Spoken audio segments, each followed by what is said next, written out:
Well, good evening, Bobcat Nation, and welcome to Week 3 of the Norwayne Bobcat 2021 football season. I'm Joe Chafin. My partner is Scott Norman as we go through some American moments of silence for some people that were lost in Afghanistan a week ago. We had some songs that were sang. A little bit of technical difficulties here through the PA system at the stadium, but there were some moments of silence in the national anthem and things like that, so we wanted to make sure that we were a part of that, Scott and myself. So we observed that. That's why things were off there for a little bit. But we are back. The Bobcats are ready to make their entrance to the football field in their camo uniforms as here comes the 2021 Norwayne Bobcats. Bobcats are host tonight to the Clyde Fliers, Division 4.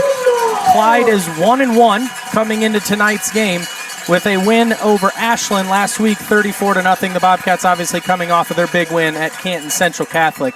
But, Coach, we should be in for what is lined up to be a real good football game here tonight. Yeah, yet another weekend of two quality teams, two very good coaching staffs. Both of these programs will be prepared tonight. They, I'm sure, know what to expect from the other offense, the other defense, and anything that is going to be thrown at them, even here in Week 3. And, it's a treat for those of us that get to watch this week in and week out. Fortunate to be able to cover good football and see a lot of really good football games. The Bobcats deferred to the second half, so Clyde, the Flyers, will be receiving the opening kickoff. And the Bobcats, like I said, coming off a very solid win against Canton Central Catholic last week, in which we really were able to turn things up late in that football game. I hope tonight things aren't as tight in the fourth quarter, but if I had to make an early prediction, I think we're in for a very tight football game. Yeah, I would agree, and once again, the team showed their resiliency, and really just, to have Canton Central Catholic come back and take the lead at the end of 3 and then play the way we did in the fourth quarter, really a tribute to where the kids hang with the plan and what they're being expected to execute. They didn't doubt themselves. They continued playing the way that we've become accustomed to seeing them, and they were able to pull out a big win against Canton Central Catholic. Bobcats set to kick. It is Hayden Ringel for the opening kickoff here at Norwayne Community Stadium. The home opener for the Norwayne Bobcats. It's going to be picked up right at about the 25-yard line. Bobcats cover and smother well, and he is hit and brought down at about the 32, and that is where quarterback Jaden Cook and this Clyde offense is going to take over. Clyde, their colors, their uniforms, very similar to that of Worcester down the street here from the Bobcats, but Clyde traveled a little bit farther to get here tonight. Yeah, it'd be a little bit more fun to get Worcester on the schedule, I think, get a little rivalry there, but really a lose-lose for them. I'm doubting we're ever going to see that one happen. Yeah, I agree. Cook is going to come out. 3 receivers stacked tight to his left. He's in shotgun formation as he motions out a receiver to the far right. Quick snap, quick pass. It is caught, and a nice tackle on the outside, but after a gain of about 5, that was caught by number 10, Brady Wilson. Yeah, and right there it was Caleb Earhart that gave a cushion, but was able to go make a good open field tackle. 2nd down 4 for the Flyers. Clyde, quick snap. Bobcats close and get him behind the line. Good sign of early. Scrimmage. And it looks like they're going to try to move things quickly. Boy, did they get back to the line of scrimmage and snap that football in a hurry. Yeah, but the Bobcat defensive interior right there, a really good job of getting set and handling that quick hitter. Again, Cook is in shotgun. Looks over to the sidelines, waits for the call. Spread far out wide here to the left is Caden Olson. Cook not known to run too much, but has a good arm for the Flyers. Straight back, Pass out to the left. It's caught by the tailback. He's out. He's going to pick up a first down and get near midfield. That's number 28, Michael Daniels. Yeah, and give Clyde credit. I talked last week about how well the Bobcats receivers blocked downfield. It was Caden Olson that sprung that play and got the first down for the little short pass as they moved the chains to the 49. 1st and 10 for the Flyers. As you can see up in the stands, Clyde faithful traveled well here tonight to Norwayne. Cook in shotgun, handoff again to Daniels through a big hole, brought down by Morlock, but after a gain of about 6 yards. Yeah, and I'll tell you what, he got hit. Looked like his right arm. He threw the left arm on that football quick. It looked like a situation where I was hoping we were going to get that thing jarred loose, but he was able to hang on to it. And there's going to be times where I believe Cook and this offense are going to snap it. When they get set, they clap. And it's going to get the Bobcats, I imagine, a couple times here tonight. Cook, though, this time takes the snap, rolls to his right, fires it out, pass nearly broken up by, I believe, Derek Berger on the far side, but it is caught. Yeah, he tried to time that up, almost did, and it would have been a big play for the Bobcats if he could have got in position for a pick right there or at least bat it down. But 1st and 10 as Clyde continues to move the chains. A little bit of pass, a little bit of run. Nice balanced offense here for the Flyers. 3 receivers out to the left. Cook is in shotgun. It's going to be Daniels again straight up the middle. A nice hole and a nice gain of about 5, maybe 6 yards on the play. And the Flyers continue to move the ball. Yeah, and a mix here of run and pass. A little bit more yardage there for him. A gain of 7, 2nd down 3 on that quick hitter inside the tackles. And we have a penalty marker down. And illegal they're going to call illegal procedure on the Flyers. Looked like a little bit of assistance there from Coach Indorf. Always helps. So now take them back 5, and we'll go from 2nd down and 3 to what should be 2nd down and 8 for the Flyers. But yeah, Joe, they're moving quick. We'll see. You look across the sideline. It doesn't seem like there's a huge difference in numbers of players.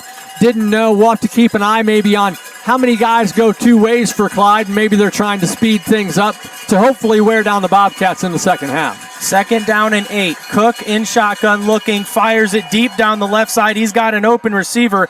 What a catch. But unfortunately, he is out of bounds on the play, and that just shows you right there the ability of the arm of Jaden Cook. Yeah, nearly caught it in lane 1, so not real close there on bringing that one in. But, yeah, he hung it out there, kind of floated on him, it looked like. I think he wanted to get it more toward the pylon and not that deep, obviously, off the sideline. But they air it out, loosen up the Bobcats' defense a little bit, 3rd down 8. Big opportunity here for the Bobcat defense to force the Flyers to make a decision. 3rd down and 8. Cook out to the left. Caught by the receiver. He's got space. He's going to be hit and brought down. I believe he's going to be just shy. And if I had to guess with this field position, I would say the Flyers probably going to go for it. Yeah, and right there, Griffin Knotts with a good block on Eli Stanley. Was able to match up on him, made it hard for Eli to get off of that block and then get over and make a tackle before it got to 4th and short. So 4th down, and we'll call it 1 for the Flyers. First real big play on the first drive. Quarterback sneak, no. They hand it off to Daniels. He's hit and dropped, but enough to pick up the first down. But there is a late flag from the back judge. We will wait and see what the call is. He had enough for the first down. Bobcats seem to be excited, and it's again going to go against the Flyers. You heard in the coaches show, one of the things that Coach Indorf wanted to clean up this week was penalties. And already here, a couple on the Flyers early in this football game, 8:16 to go, and that is going to be a big penalty. Yeah, and that was one of those things last week where the Cats, they seemed to put themselves behind the chains a couple of times. How much that aided the Canton Central Catholic comeback to take the lead. It's a situation where it just makes it a lot tougher on you. It's going to be a lot tougher here on Clyde. 4th down 8 rather than 4th and 1. So they were able to pick up the first down, and I believe, again, it's going to be an illegal formation. Yeah, they keep calling false start. And I'm not sure, all of the Clyde players putting their hands up like, what they am don't I know doing? what's going on. But I'll tell you what, I'll credit the official that's dropping the hanky. He just went in and talked to their interior line right there, and it looked like he gave him a little bit of an explanation. And I don't know if that's something Coach Indorf would have picked up on film, because like you said, he's right there in that official's ear. It went from 4th and 1 and a conversion on that 4th and 1 to now back-to-back penalties. And one thing, Joe. And it is 4th and 13. Similar to the Bobcats, quarterback for Clyde is both the quarterback and the punter. So see if he boots it away here. As he rolls out to his right, fires it, it's caught, and wow, a missed opportunity there for the Bobcats. Yeah, and close to a tipped ball right there, but I tell you what, Joe, like you said, showing off the arm a little bit, rolled him right, a well-thrown ball to the second level, and got it to the receiver. Receiver, a well-run route, knowing where the chains were, and got himself just enough yardage for a first down. Cook rolls out to his right and finds Brady Wilson on 4th and 13 to pick up a massive first down for the Flyers. Again, 4th and 1 turned into 4th and 13, and then a missed opportunity for the Bobcats. Cook now 3 receivers to his left. Takes the snap. It's Daniels. Bobcats cover in a hurry, and he is brought down.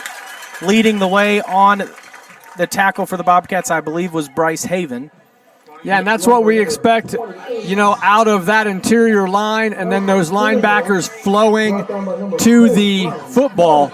And a really nice job, well done play there on first down to get this to 2nd down and 9 for the Flyers. This time, again, 3 receivers to his left, but he sends Wilson in motion. Cook from the pocket, fires it out. It's caught. Turns upfield is number 7. That's Caden Olson. And now we have a penalty marker down again late after the tackle. And if this is on Clyde, my goodness. They're moving the football very, very well, but picking up a handful of penalties. Well, I'm trying to check here what the official's going to confer with. I'm not sure if he's going horse collar on the Bobcats.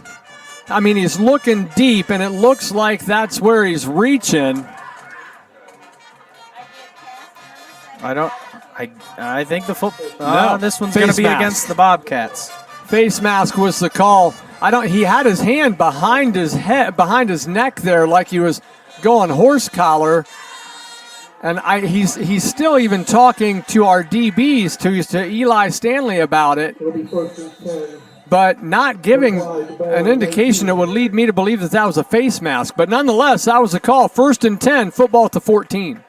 2 receivers out to the right. Olson, the lone receiver, to the left. He's got Daniels behind him. Cook takes the snap, goes to Daniels, straight up the middle. A nice cutback, and he's going to drag the linebacker all the way inside the 5-yard line. It's going to be 1st and goal for the Flyers. Yeah, and unfortunately right there, Colby Morlock, really good penetration. Made the penetration so good. Running back was going that direction, then turned, cut right back to the left, and had daylight. And 5 here in the first quarter. Cook will go under center. Football on the ground. And they're going to want a late hit. And to be honest, I was listening for the whistle, and the whistle didn't come in. And so, in that situation, Bobcats are going to go for a live ball. And, while the quarterback was down and on a knee, the official did not blow the whistle. Right. So 3rd down and goal for the Flyers. Daniels in motion out to the left. He is going to be hit, and he's going to be stopped short, and a flag down again. And I hope this isn't a sign of things to come. Clyde's head coach on the sidelines over there, I believe, threw his arms up. So he didn't look too happy. This ain't fun for nobody if there's flags every other There's play. flags everywhere, and, give Clyde credit. They've converted when they've needed to on this drive, because we're at 5:13 and the Bobcats haven't sniffed the football yet.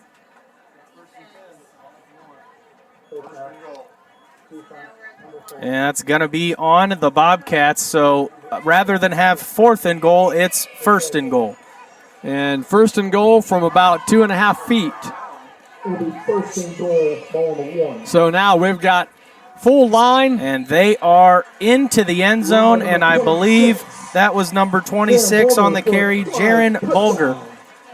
As Clyde overcome a ton of penalties, lots of adversity, but still able to march down the field, eat up quite a bit of clock, and get into the end zone with 5:08 to go here in the first quarter. What an interesting opening drive. Yeah, I mean, a good mix of run and pass. The big fourth down conversion on 4th down and 13. And they take it down and end with a touchdown. And the snap is low. He's going to have to get it out and throw it. He does, and they somehow convert. A completely broken play, and now a penalty. And boy, oh boy, are these officials enjoying tossing the flags. It was a bad snap on the PAT. It rolled away. The holder picked it up, rolled out to the right, threw a pass. It was caught in the end zone. Conversion looked as though it was good, and then a flag thrown. I believe it was after they converted it. I don't know if they're going to call it unsportsmanlike. I have no idea, but they're having a heck of a time. I'll tell you what, Joe, I don't know if the being flag happy is a situation to where I don't know if there was something said to the officials before the game by a coach from either team or what, but yes, I agree. They are very flag happy early in this one. It's going to be interesting because we could be getting home at about 11:30 tonight if we keep getting this much yellow. Boy, I hope not with the home game. We've had a couple of late nights the last couple of weeks. Well, and this is going to back it up unless I'm not sure if what the option here would be if the Bobcats, if you back them up on the kickoff. They motioned as if we declined, though. Unsportsmanlike. No. Yes. He's going to motion it now. He put the ball down at the 40, motioned it, and now he's going to march him back to the 25 where the Flyers will have to kick off. What was he motioning the decline of? I mean, he waved his hands like that we were declining. I don't know. I don't know if he was talking. I mean, well, it was after that 2-point conversion, so the Cats weren't going to make him do it. Do the 2-point conversion again. It was called after the play, so accept it on the kickoff and bounce them back 15 yards. So they will kick from the 25.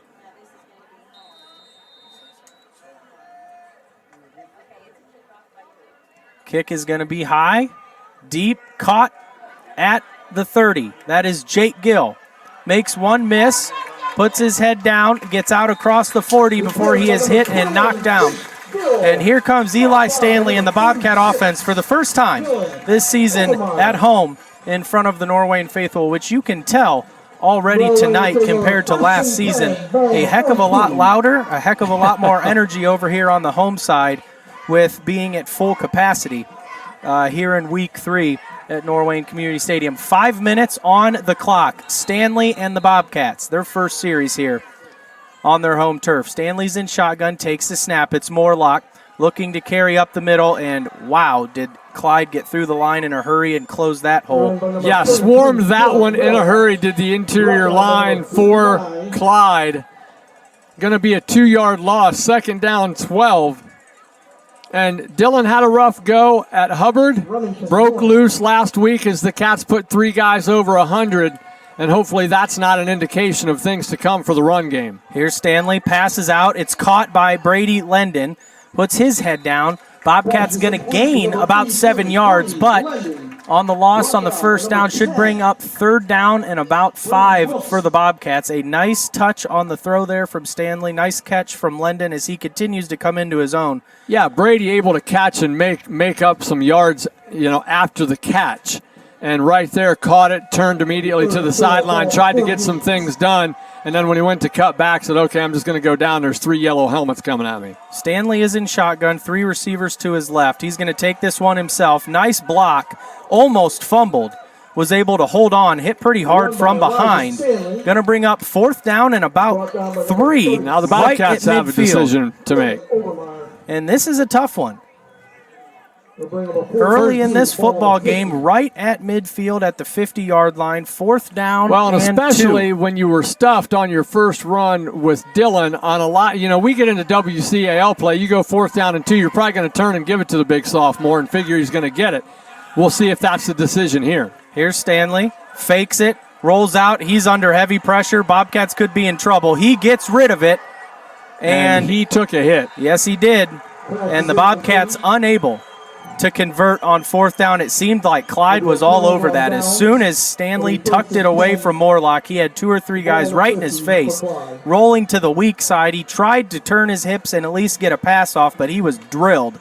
Pass falls incomplete. Turnover on downs for the Bobcats, and a big defensive series here for Norwayne if we want to try to stay away from going down 2 scores. Yeah, and that's a situation where, you're going to gamble. The offense has shown some, obviously last week 555 yards, and you put up a lot of points, but now you give the football back to Clyde right at midfield.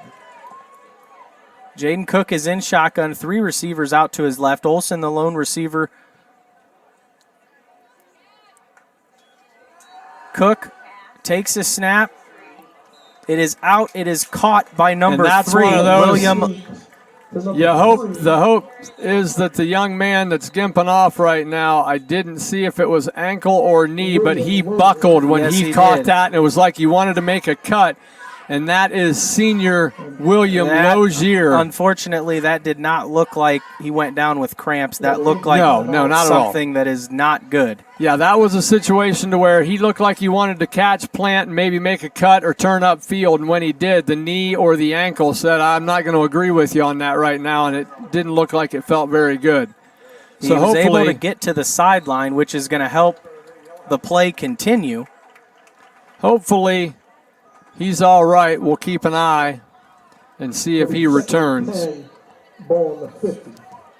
So 2nd down and 10 after the completion, but no gain. Cook's going to come out in shotgun. 3 receivers to his left. He's got Daniels in shotgun with him. Looks to the sideline to get the call. 2nd down and 10. Cook hands it off to Daniels, gain of about 4 on the play. And again, up front, although maybe the Bobcats having the size advantage, here early, the line and in the trenches, Clyde very much so holding their own as they break huddle quickly. Yeah, they're changing the line of scrimmage a little bit on each play. And again, come out. You got number 11, wide receiver Andrew Cobble wide out to the left. Olsen is in the slot. Jaden Cook is in shotgun. He's got Wilson in motion. Hands it off to Daniels to the weak side. Hit and dropped. After a gain of about 2, it's going to bring up 4th down and 4 for the Flyers. And the Bobcats with the opportunity to have a big answer after the Flyers were able to force them to turn the football over on downs. Looks like the Flyers are going to go for it. Yeah, and the Cats continue to run rotation in the defensive backfield. You've got Portis and Gill in the safety positions. Eli Stanley on the sidelines as they continue to rotate the quarterback. Here it is. Cook fakes double handoff, and they got a wide open receiver, and they got a touchdown. Yeah, and that was double fake handoff in the backfield. Jaden Cook tucked it, went back, had his receiver wide open over the middle. That play has been ran a ton, and they were ready for it. I'm not sure if Derek Berger got caught looking in the backfield right there, but once that second fake was made, you're exactly right. Space just developed, and that was an easy pitch and catch on that situation right there. And when you give Jaden Cook somebody that's that wide open, he's probably not going to miss them very often. So we'll see if the snap is any better here, as it was a big touchdown pass. Kick is up, and it is good. So with 1:25 to go here in the 4th quarter, Bobcats bending and breaking on 4th down as the Flyers able to find the end zone on a long pass on 4th down. They have a 15-0 lead over the Bobcats. We'll take a quick timeout right here on Local Live Sports TV. Buying a car should be an enjoyable experience. At Troxel Auto Sales, there's no high pressure, just a nice, clean selection of affordable, dependable pre-owned vehicles. Every car is detailed and safety checked, and Don guarantees an honest and friendly car buying experience. Stop in or browse their inventory online. Can't find what you're looking for? Let Troxel Auto Sales help you find the vehicle that's right for you. Troxel Auto Sales, just south of Creston on Route 3, 330-435-4990, or find them on the web at troxelauto.com. And we're back here live from Norwayne High School. 15-0, Clyde on top of the Bobcats. Lots of football left to be played, but the first quarter has been handed to the Flyers. Yeah, 2 impressive drives. Kick over the middle, caught right at about the 30. He is hit and down at about the 34. As number 5 is down, that is Cade Carroll. He drilled the ball carrier. Some serious contact there. He is down. Yeah, on a straight line. I mean, they didn't, the kick wasn't put up high or anything, but obviously when you're on the kick coverage and you know where the kick is going, and in that situation, Carroll took it straight on a straight line, straight toward the ball carrier, and neither one of them gave a whole lot of ground when that collision took place. Bobcats, a little bit of a rough start to this one, but not as much against the Bobcats as it is credit to Clyde. They look sharp. They look disciplined. But I'll tell you what, probably a key drive right here. Yes, absolutely. I don't think there's any problem on the mental side of this game for the Bobcats. So it's most definitely an important offensive drive here for junior quarterback. And only Eli drive Stanley. number 2 with 1:19 left here in the first quarter. Stanley comes out. He's in shotgun. Takes a snap. It's Gill, and nowhere to go as he is hit and chucked by number 59, who is a heck of a player that I saw in film. That is Remington Norman. It's the last name. It's the last name without question. And the reason I would agree with you is because he stands a whopping 5'9". Stanley's in shotgun, 2 receivers to the right. He's 5'9", 208. Rolling out to the right, dumps it off to, I believe, Morlock. He's hit, nowhere to go, and they are covering very well. That's the kind of tackle, Joe, that we probably needed to put on in week 1. Yeah, we could have used a few of those. He went low at the legs, and although I'm not a big fan of those because he didn't wrap, he just went into him low. But a situation to where not a whole lot of people are going to bring that catch and run by Morlock down that quickly. Stanley in shotgun, 3 receivers to his left. Straight back in the pocket, fires it out over the middle. It is caught, and he is hit. A nice catch by, I believe, Roman Portis. Going to bring up a manageable 4th down, but boy, does it feel like we've given everything just to gain some yards. Yeah, and that's one of those where you kind of wish, And Bobcat's going to take a timeout down on the field. We'll take one with them at the end of the first quarter. So at the end of quarter number 1, it is the Clyde Fliers 15, the Norwayne Bobcats nothing. We'll be back after this short timeout. So you've been thinking about adding an outdoor entertainment or relaxation area to your home, right? Well, call Austin Deck and Fence. They can get the job done for you. They build, decks and fences, plus pergolas and pavilions to make your outdoor spot just absolutely beautiful. Call Brad Robinson. He's the owner. He'll give you a free estimate, and he's been around since 1991, and he's fully insured. Austin Deck and Fence, 1248 Sterling Road, Creston. Give him a call, 330-435-6168, or find him online, austindeckandfence.com.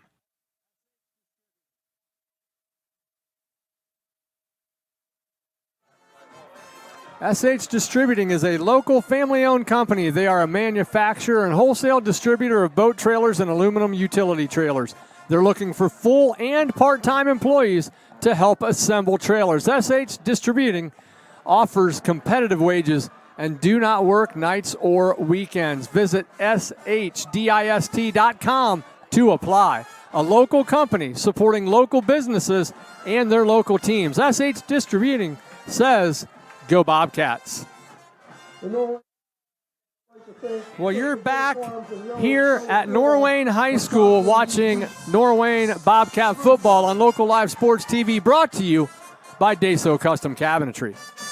Second quarter action. Here goes Jake Gill on fourth down, and he's going to get all the way into the end zone. Touchdown, Jake Gill, the playmaking number 21 of the Bobcats.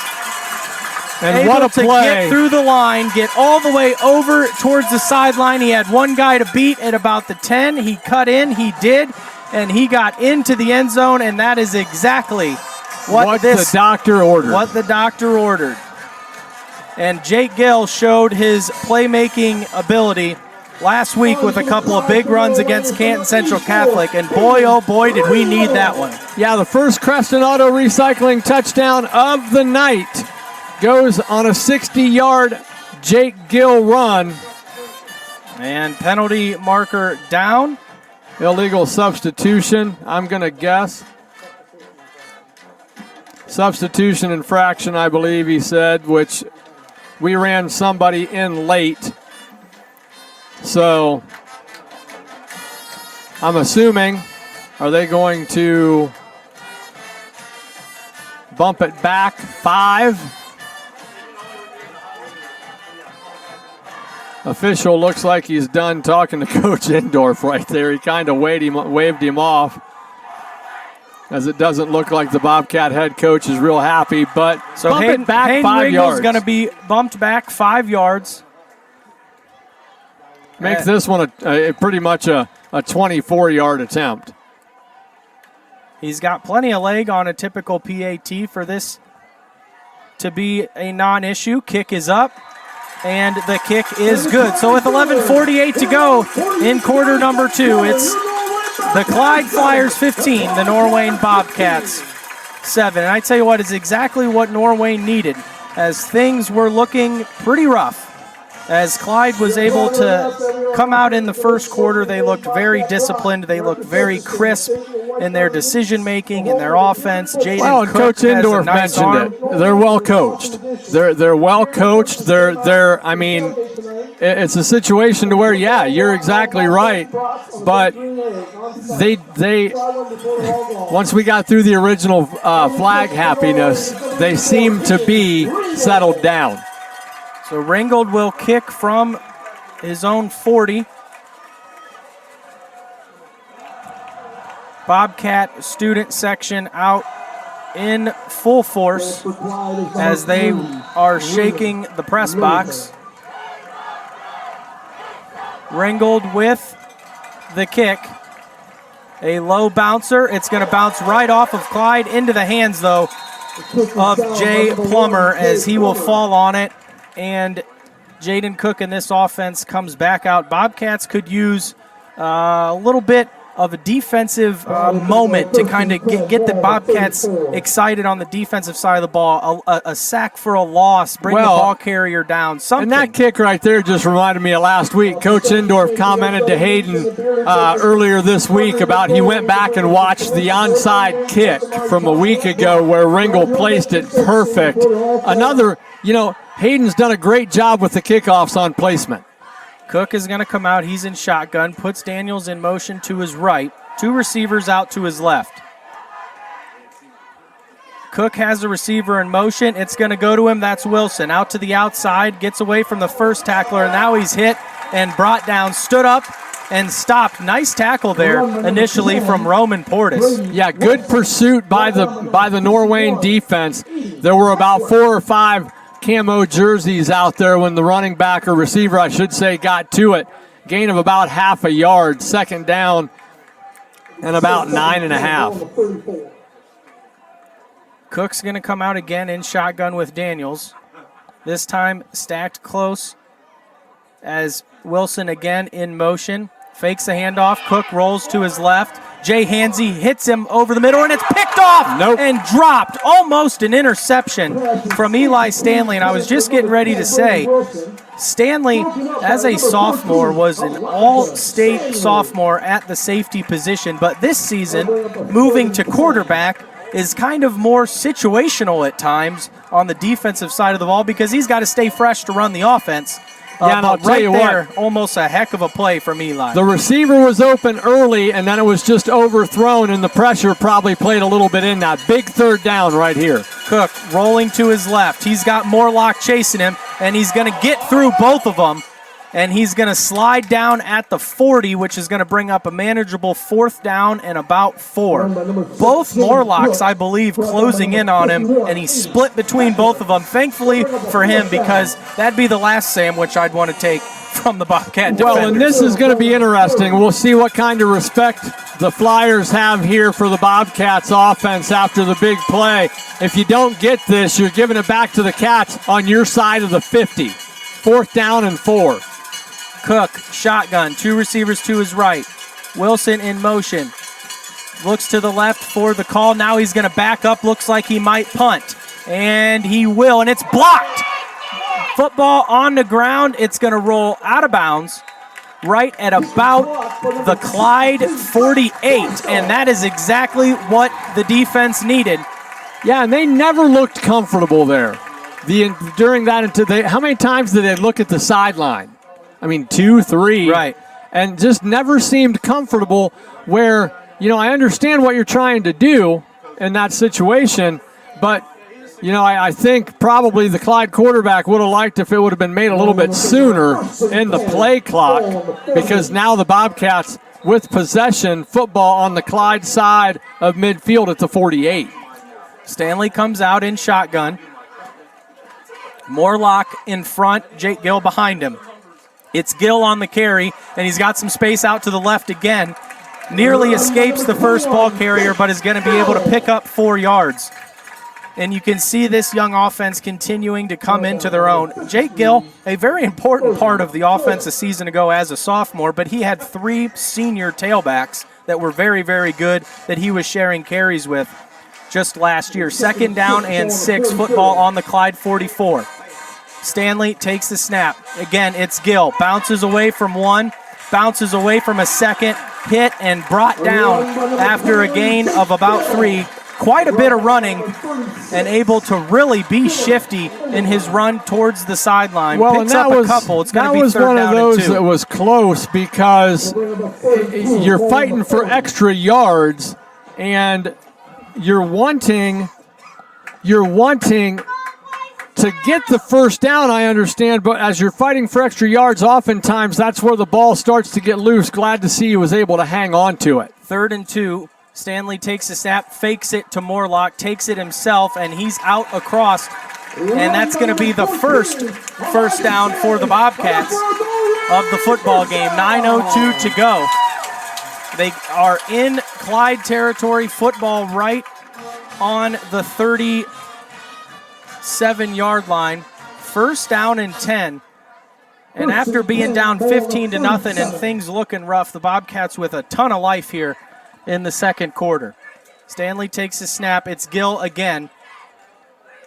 And he's going to get about a yard on the carry. And again, the Bobcats faced some serious adversity in week 1. They faced it again late in the game in the 3rd quarter in week 2, able to overcome that. We heard Jake Gill post-game saying, this team's not going to give up. So again, being down 15-0, not seeming to matter here to the Bobcats. Stanley takes a snap, rolling out to his right, fires a laser over the middle, and it's caught by Brady Lendon. And he's out across the 20 into Robbins' red zone. And what a laser from Eli Stanley. Yeah, and he got protection and was able to scan the field, got rid of it. I think Eli's shown pretty good pocket presence, even when he rolls out, feeling pressure coming from behind him, found Lendon down the field. Brady was able to catch it. And I'll tell you what, you've talked about his speed before, Joe. He turned on the jets pretty quick right there. Yes, like I said, a very, very quick player, especially you give him some space. 8:11 to go.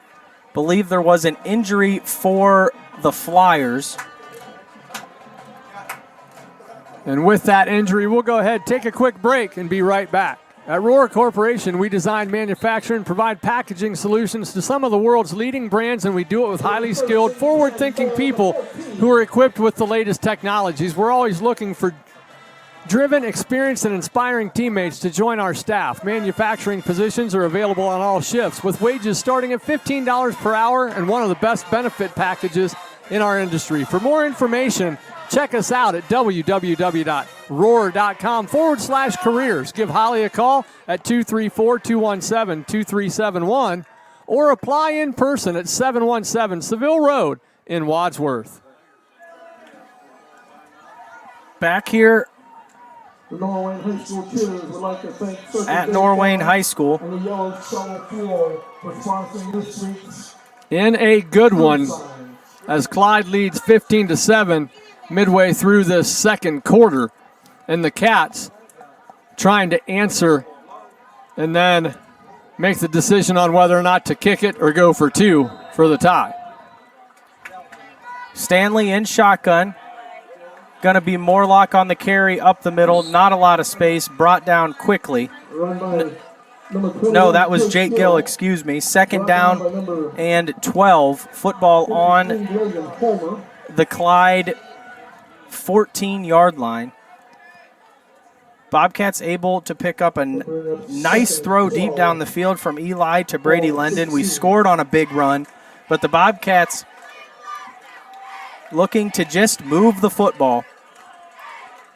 Stanley fakes the handoff to Gill, rolling out, dumps it, and he had Morlock, but he went further down the field. Intended receiver was Lendon. And he had Lendon, and he'll want that one back. You saw his reaction after he released it, just kind of stopped, crouched down a little bit and smacked those hands together, just went too low with it, and that pass falls incomplete, so it'll bring up a 3rd down and 12 with the football back at the 16-yard line. But again, yeah, you commented, Joe, he rolled right. I originally thought, holy cow, there's a lot of real estate there. He might tuck it and run, but he did have Lendon down the field, just couldn't put it on the money. Stanley, shotgun, 3rd and long. Pump fakes, rolling to his left, has nowhere to go. Get rid of it. Rolling back to his right, and he's going to take this Holy one himself. cow. Still on his feet, still moving all the way down inside the 10. So he's able to completely switch sides of the field after being under pressure in the pocket and bring up now a 4th down and very manageable. The athleticism, Joe, on that play on display right there, because I'm thinking he's got to get rid of it so we stay in field goal range. And he reversed field and then just found all kinds of real estate. Most quarterbacks, when they try to switch like that, they're in trouble, but right. Not Eli. He's in shotgun, 3 receivers to the left. It's 4th down and 3. Stanley pump fakes once, lobs it to the back corner of the end zone, and Jake Gill makes the catch, but he is out of the back of the end zone. No good. There is a penalty flag down, and I believe it's going to be roughing the passer on Eli, which is going to give us 4 new downs, and that is the moment here of the first half. The Bobcats moved the football down, looked as though we were going to turn it over on downs. A penalty will save us as we will get, no, it's going to stay. It's going to be a replay. 4th down. No, he's moving it. Okay, I was going to say, why are they not moving the chains? Yeah, so it's going to bring up a 1st and goal. They laid the football down at the 4-yard line. And, Joe, a reminder, the Cats deferred. I mean, we got 6:39. There's a lot of football left here in the first half, but they get it here. It takes some pressure off of this next Clyde possession. Goal. Stanley's in shotgun, hands it off to Morlock, puts his head down. Again, not a lot of space for the young sophomore so far in this one, as he's going to be brought down maybe back to the original line of scrimmage. Going to bring up 2nd down and goal. Jay Hansey's going to come into the game.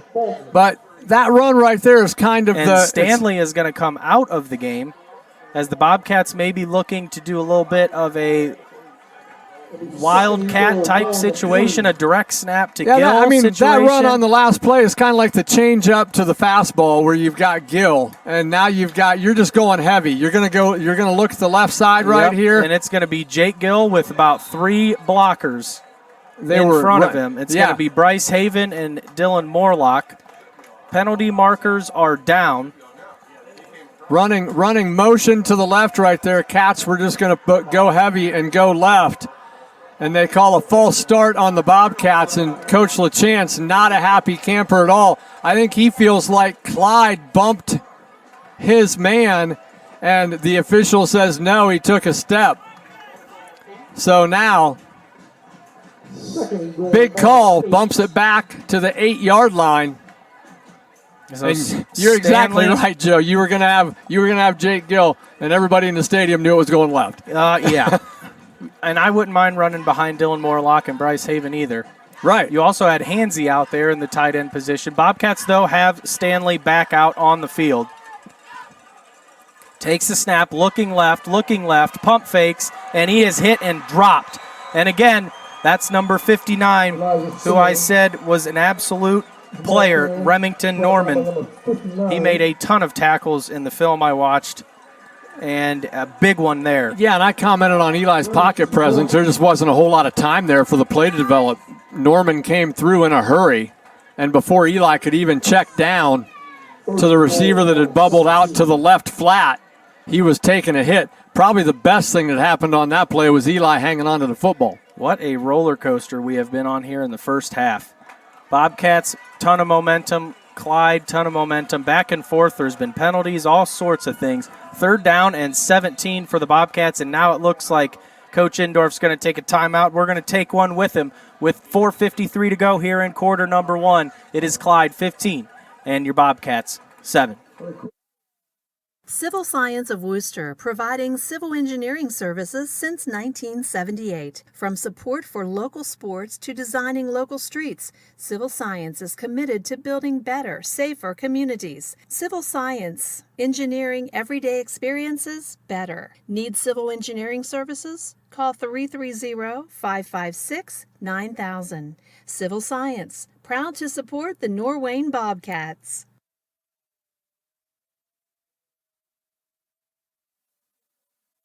And we're back here live from Norwayne High School. Local live sports TV brought to you by Deso Custom Cabinetry. 4:53 to go here in the first half. It is 3rd down and 17 for the Bobcats. Football is on the Clyde 17. 3rd and goal.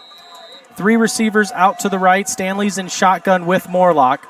Takes a snap, rolling to his right. Heavy pressure again, and that's Remington Norman nearly with the sack. Stanley gets it off, nearly picked off, but the pass will fall incomplete. And again, that number 59, Remington Norman, just exploded off the left sid and was in Stanley's face in a hurry. I thought we might be setting a screen right there, but then the way it continued to develop, it did not look like that. So the Bobcats going to run Hayden Ringel into the game, and he's going to be putting it down, I believe, right around the 23, maybe the 24. So this is going to be a 33-yard field goal attempt right in the middle of the field.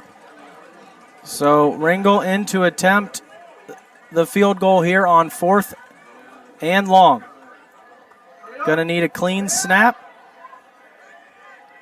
Snap is down. Kick is blocked, but it barely squeaks over, and it is good. And I tell you what, the Bobcats avoided a delay of game.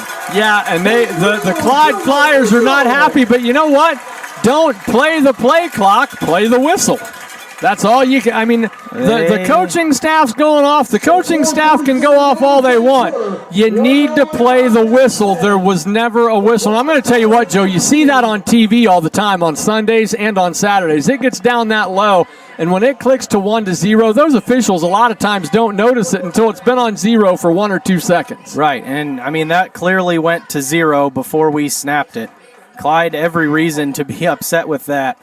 But a break there for the Bobcats, partially blocked and still squeaked over. A 33-yard field goal from Aiden Ringel makes this a 5-point game and gets the Bobcats 10 here in the first half in what has been a very, very back-and-forth football game. Lots of yellow flags. I'll be interested to see the amount of penalty yards from both teams.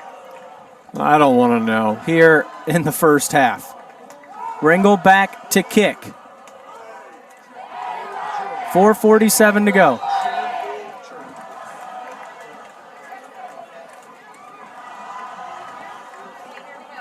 Another low bouncer right into the hands of the Flyers at the 39, and Joe, that's where they're going to get the football. The only thing I can figure on these, neither one of us played football, but there's so much real estate there, but because of that oblong ball taking so many funny bounces, every coach, it seems, telling that second-level player, listen, your job is to secure the football and fall down and go down. Yeah. Do not worry about running, because when you're dealing with high school kids, if you tell them they're allowed to run, they're probably going to try to get the feet going before they've got the ball secured, and then it's going to play into the hands of the Bobcats. So you're taking the football to 39 when he caught it, laid down on the field, and really probably could have got it up to at least the 45-yard line. But, again, it's a situation to where you're trying to make sure that you just secure it. And some discussions here from Coach Indorf and the officials. Well, they got him on this side. They got him on the other side with the Clyde staff pointing toward the end zone. I didn't know if it was play clock. But play clocks are both at 25. Not sure what the complaint and the holdup is. Definitely some confusion on both sidelines. Yeah, there's well, and now we've got looks like we've got Creston police moving down toward the end zone or onto the field now. And the world is going on. I don't know if there was comments made from someone off the field here that the officials decided they're going to have removed, because the Clyde coach, one of the Clyde coaches out there now pointing as well.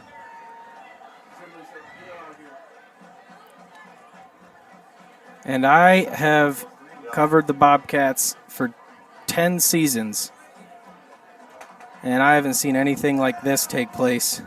Yeah, I don't know. They're talking with a gentleman on the far side, and they were pointing to have them go up. It's like they need to be inside of the field of play from goal line to goal line if they're going to be down there on the infield is what it's looking like.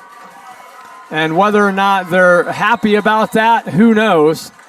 But nonetheless, we're going to get football played again. Very interesting. Yeah, I don't know if there was a complaint from the Norwayne side or if the officials had those guys say something or what, but they got Principal Doug Zimmerly and police there. Cook in shotgun, gives it to Daniels. A big carry close to the first down. I'm going to mark him, it looks like about half a yard shy. And here we go, trying to speed the game up again. See if they go on a quicker snap on this play. They haven't done it since early in the first quarter, but it doesn't mean they won't do it again. Cook communicates with the offensive line, back into shotgun, 3 receivers to his left. It goes to Daniels again. Out now to the right. Bobcats close. Morlock in on the tackle on the far side. That would be Dillon. Yeah, and a good read right there by Daniels as he went inside. Everything shut down, bounced it outside, picked up the yardage into Bobcat territory for a Flyer first down, moved the chains, and we're ticking at 3:57, 1st and 10. He's got Olsen in motion to the right. Cook takes the snap, gives it to Olsen, who's going to be hit. No, missed. A missed tackle on the outside will give him an extra 5. Yeah, Roman just hit him high, and when he hit him high, he was able to spin out of it because he covered it well. Just didn't form tackle in that situation. Go a little bit lower, drive the shoulder through him, and put him on the turf.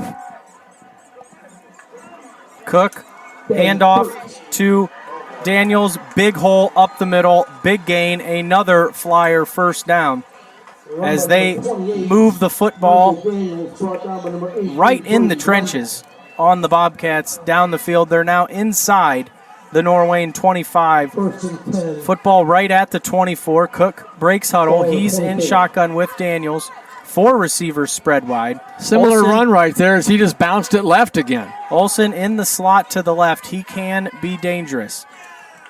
Cook takes the snap. It's Daniels straight up the middle. Ben Burt with a nice stop there with little help from Colby Morlock. Run by 28. Yeah, a little bit of life there from the Bobcat That's why defense. you're bouncing it left. Yeah. 78's on the other side of the field. I mean, it's very simple. Similar to, as I'm sure NFL teams like to try to run away from Myles Garrett. Here in high school, you take note of that in film, and you don't want to run to 78 side as least as possible. Olsen in motion in the slot to the right. Takes the handoff. Again, a nice tackle there. That time, I believe that was Bryce Haven, who has shown the ability as he continues to work through that knee injury. Boy, oh boy, when he picks a line and he has the vision, he gets through there, and he's a very good tackler. Yeah, left side, 4-yard gain, 3rd down 6. It's a third down. Daniels, Cook, Olsen, Wilson, and Noltz, the receivers for the Flyers. Cook is in shotgun, 3rd down and 7. Rolling to his right, gets the pass off. It is caught. Earhart knocks him out of bounds. Going to be shy of 1st down yardage, but 4th and a long 2. 1:48 to go. Clyde still with all 3 timeouts. see if they go to the left side with the run again. 4th down and 2. Big play here for the Bobcat defense. Can't jump on a hard count. And now Cook up under center. Could be a quarterback sneak. And it might be close. I think he maybe fell forward. They've got him to the 14, and that's where it looks like he needed to get. We'll see where, and they're going to give it to him. Yeah, watching the far sideline, our chain gang, that marker that was at the 1st down, he was bending it, just ready to move forward. So knew that one pretty early before the signal. 1st and 10, big last 125 here. 3 receivers to the left. Cook is in shotgun, looking left, pump fakes, fires it out, and he's got Olsen wide open. And boy, oh boy, have the Flyers been able to execute when they get into the red zone against the Bobcats. That is a touchdown from quarterback Jaden Cook to wide receiver Caden Olsen, who I said moments ago can be dangerous. I guess I could take that as my fault. I'll tell you what, well-designed play, well executed. Like you said earlier, you give Clyde credit, and it was. I mean, they looked pump faked on the check down, and while that was happening, you had him going right where you were getting the DBs to bite. He got behind them and get the touchdown. Cook is in to hold for the PAT.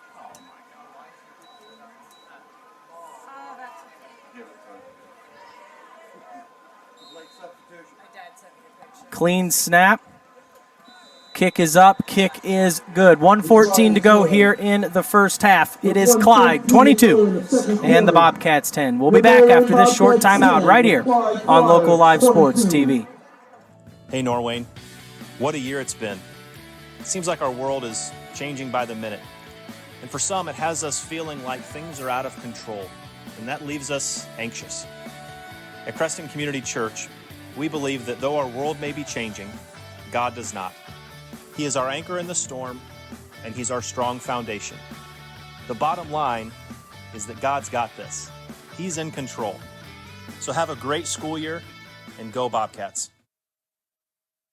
Have you ever wondered if your insurance policy has you covered when it's time to file a claim? The O'Neill Group, an insurance agency in downtown Wadsworth, would love to get to know you and design a tailored insurance program specific to your needs, giving you peace of mind when it comes to insurance. Request a quote by visiting us online at o'neillinsurance.com or stop by our office on the square in downtown Wadsworth.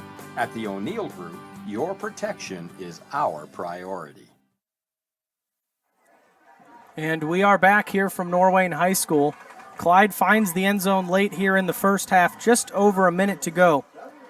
here in the second quarter. They have a 22-10 lead over the Bobcats.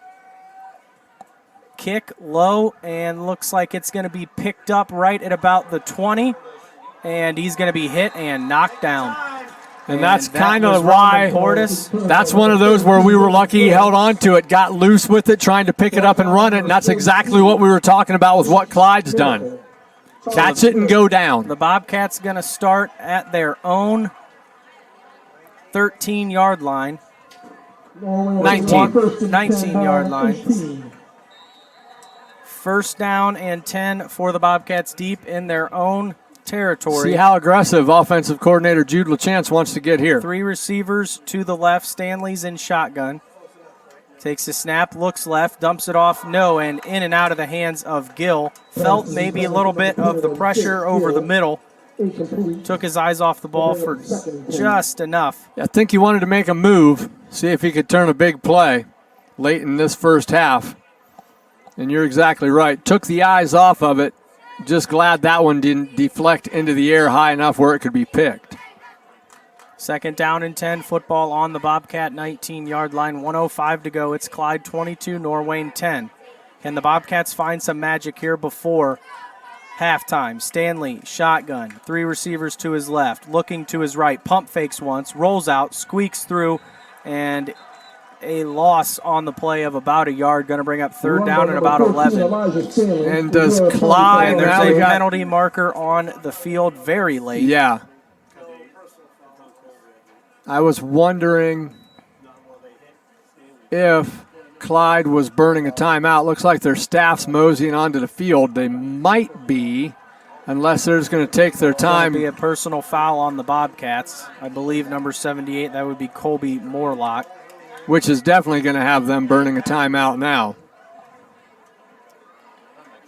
Looks like maybe Eli hit in a way that Colby wasn't a fan of, or I don't know. He was away from the play again, I thought, where the flag came in. And so it looks now like there's going to be a timeout taken definitely. by the Bobcats. By Clyde, making it because they want to see if they can get a stop, get the football back, and have an opportunity in Bobcat territory. So we'll take a quick one here, 58 seconds to go, right here on Local Live Sports TV. Your hometown hardware store in Creston is Ace Hardware. You'll find quality brands like Milwaukee and Craftsman Tools, Ego Electric Lawnmowers, Weber and Traeger Grills, and Danner and Lacrosse Boots.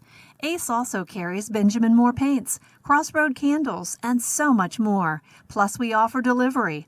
WG Dairy and Ace Hardware, State Route 3 in Creston. Open Monday through Friday, 7 a.m. to 6 p.m., Saturdays from 7 to 5. Closed Sundays. Call us 330-435-6522. Ace Hardware, proud sponsor of the Norwayne Bobcats. Back here live from Norwayne, just under a minute to go here in the first half. Third down and 20 for the Bobcats. Football on our own 4-yard line. Stanley will be in shotgun. He's just going to go ahead and punt this one. And it's going to take a bounce back towards Norwayne, and Jake Gill's going to get on it quickly. Understand what you're doing right there. Third down, they've got nobody back. You're hoping that takes a better bounce for you off the turf. But unfortunately, it took that sideways bounce, maybe a little bit negative for the Cats. So now you give it back with 49.2, and you didn't make Clyde burn another timeout. They've got 2 left and 41 yards. You took a chance trying to kick it on third down to get that type of bounce and avoid any type of return to hopefully have decent field position defensively, but the opposite is what happened, and Clyde's going to have the football at the 41 with 2 timeouts and 50 seconds to go, and this could be a 12-point lead. Big-time swing that could change the result of this football game. Bobcats need to hold Clyde out of the end zone. Cook's going to come out in shotgun. Again, 50 seconds. Cook fakes the handoff back, fires it deep over the middle, and nearly caught. And I tell you what, the film I watched against Ashland, Cook, a very, very accurate passer. That one was there. Especially over the middle and deep. He's got a very, very good touch on the football. And the Bobcats almost gave up a touchdown if Brady Wilson is able to bring that in. 42 seconds to go now, 2nd down and 10 for the Flyers. Cook will stay in shotgun. He's got 3 receivers to his left, Olsen and Wilson. Out here to the right is Andrew Cobble. Cook is in shotgun, takes a snap, hands it off to Daniels, and he's going to reverse field, and he's got space. And he's going to be hit and brought down, but after he picks up the first down, all the way down to about the Bobcat 25-yard line. Yeah, and again, just a good vision. Goes right, reverses back to the left, finds daylight, and gets them down inside the 25 to the 26-yard line. And a big first down. And they're going to have to burn a timeout. We're going to burn one quick here as well. We'll be back after this short timeout. Gosser's Marketplace in Creston, soon to be your favorite place for bulk foods, deli meats, cheeses, and assorted baking items. Stop in and create your own made-to-order sandwich or salad, or satisfy your sweet tooth with an ice cream cone or milkshake. Gosser's Market, located on Route 3 next to WG Dairy. Open Monday through Friday, 8 to 5:30, and Saturday from 8 to 2.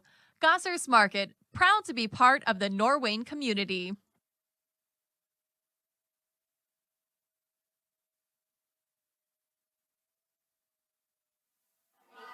And we're back here live from Norwayne High School. 32 seconds to go here in the first half. Bobcats just trying to get to halftime and keep this deficit at 12 as we try to keep the Flyers out of the end zone. 32 seconds to go. Clyde now down to 1 timeout. You have Olsen spread out to the left. Wilson next to him. Wilson in motion now. He'll come to the right as Cook looks back to the sideline. Cobble, the lone receiver, far out to the right. Football right in the middle of the hashes at about the 25. Here is Cook. Takes a snap. Quick pass out to Olsen. Football looked like it was on the ground. And they're going to go ahead and call that incomplete. I was going to say definitely hit the ground initially. Now it's going to bring up. Yeah, 2nd down and 10 stops the clock at 28.8. So a quick play right there. You're figuring you match him up out there one-on-one. If the pass is on the money and he can make one man miss, then he's going to try to get himself into the end zone. But if you don't, you've got a quick hitter, and maybe he's out by the sideline, he can get out of bounds. So in that play, incomplete. Now they go back to the line of scrimmage on a 2nd down and 10. 2nd down, 10. Football on the 26. Cook is in shotgun. Takes a snap, looking to his left. Fires it out. It is in and out of the hands of the intended receiver. Pass falls incomplete, and now a big 3rd down here for the Bobcats. I imagine they're probably going to go for it on 4th down, or at least, depending on what kind of kicker they have, attempt a field goal. 24 seconds to go. They got 1 timeout left. They have well a 12-point lead. I mean, two plays right there. You know, like I said on the first one, out toward the sideline. Now you're running out route for about 11 or 12 yards. It went off the receiver's hands. If he hauls that in, you're at 1st and 10, and you've got the football down around the 15-yard line. So we'll see if they go back to something on the sideline here. 3rd down and 10. Cook's in shotgun. 3 receivers to his left. That's where he's headed. Looking, fires. Caught, but knocked out of bounds, but that'll be after he picks up the 1st down, which is what the Bobcats wanted to avoid. So a 1st down there see for where the they're Flyers. Putting him. Well, he caught it in front of the chains. Okay, they're going to mark him coming short. back toward it, I thought, a little bit. So 4th down and 1, probably a quarterback sneak here from Cook as they go back to the sideline. And there it goes. And I'm not sure here. Yes. We might have. Cats might have stood him up right there. And that would be a huge win here for the Bobcats.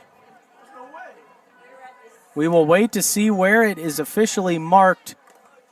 Cats not showing a whole lot of excitement, but we're seeing some motions that it looks like the guys in the camo jerseys think it's going to be a turnover on downs. They're going to measure just to be sure.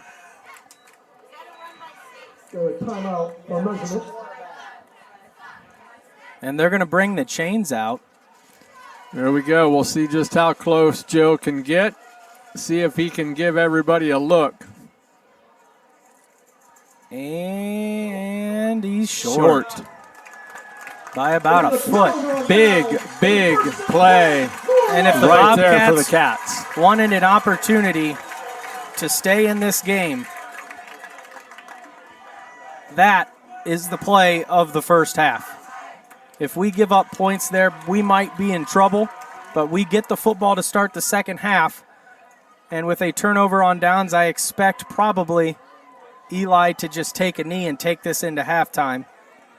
Down 12 with an opportunity to come out and try to get into the end zone on that first drive and what will be very important to start the third quarter. Eli's going to be in shotgun.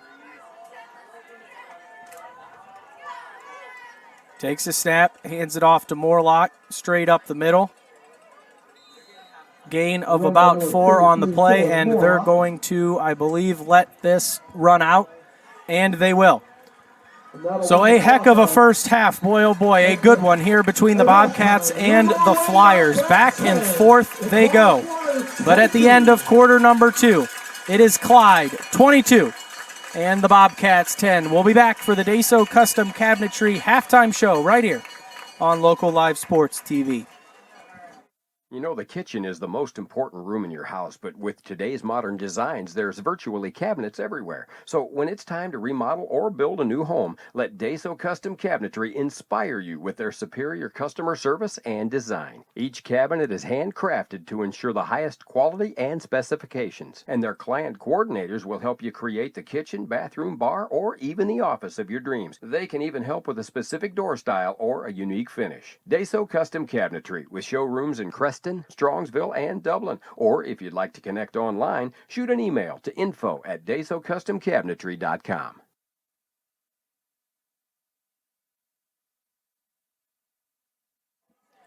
And we're back here from Norwayne High School after a heck of a first half. It is the Deso Custom Cabinetry halftime show. And Coach, back and forth the Flyers and the Bobcats go in what was a very exciting first half. The Bobcats had some very exciting moments. Clyde, very, very disciplined, very crisp. They executed their plays very well, overcame a ton of penalties, and are able to have a 12-point lead. This football game long from over. Bobcats get a big fourth down stand there late to at least keep Clyde out of the end zone. We'll get the football to start the third quarter. But overall, Clyde, the winners here in the first half. Yeah, you know, they came out, sustained a good, long first drive, Yes. took it all the way down to 5 minutes and 8 seconds before they got a 1-yard touchdown run, got the 2-point conversion. Could be interesting if the Cats can get back into this. Be interesting, Joe, to see how much that 2-point conversion ends up benefiting Clyde, because it was on a broken play. Bad snap on the PAT.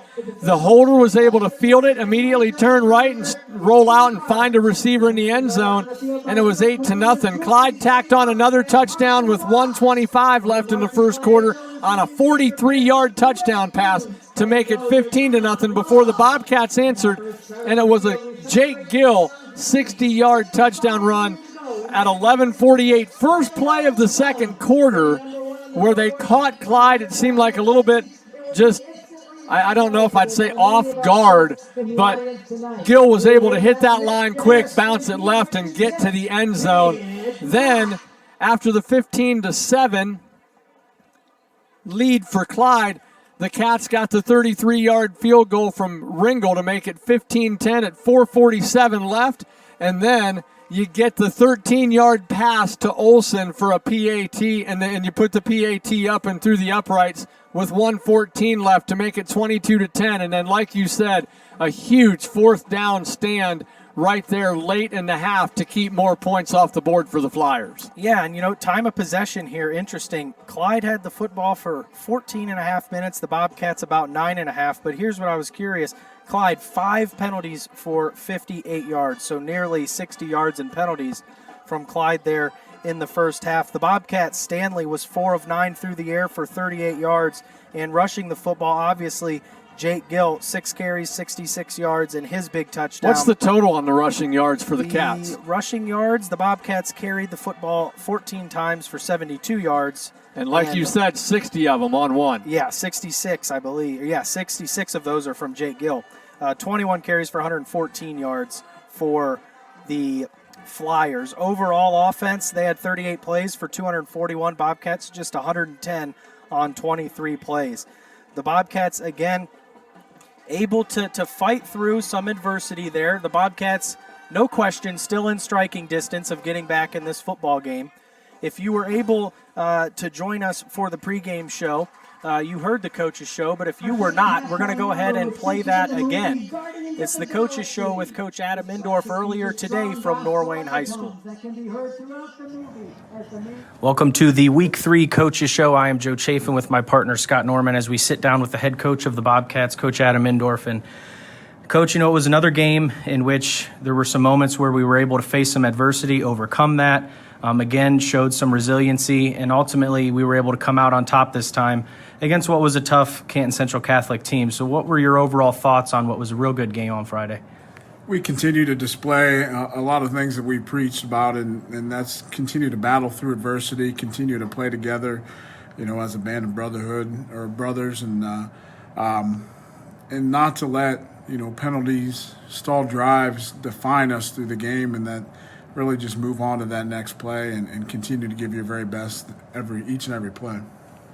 When you look back, Hubbard had another good win against Cardinal Mooney, and then you guys follow it up with this win against Canton Central Catholic. If you could mention maybe how playing Hubbard in Week 1 helped prepare you for the Week 2 win against Canton Central Catholic, and hopefully how the Week 2 win against Canton Central Catholic will propel you to another really good week this week against Clyde. Well, it's kind of 3 parts here. So really first of all, the loss to Hubbard put a premium on winning. So that put a little extra effort into practice and things like that going into Central. Our game against Hubbard, number 2, is that they're a tough opponent, and it gave us a lot of experience really, really quickly for some of our guys that were fresh starters and some more guys that just didn't have as much experience.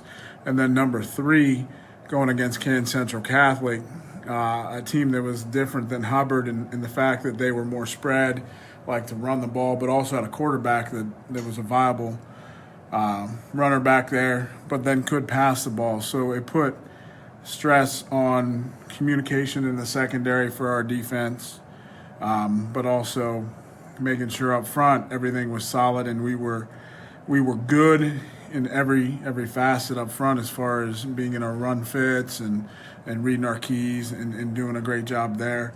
And then our offense, we really want to just focus on ourselves and make sure that we're doing what we can do, taking advantage of what the defense has given us. Yeah, and I really thought it's good to mention the offensive line there. Joe and I were talking on the way home from Hubbard on that drive home, and it said, we probably didn't give our offensive line enough credit, but boy, oh boy, did I think they even really stepped up and controlled things extremely well last week on Friday night.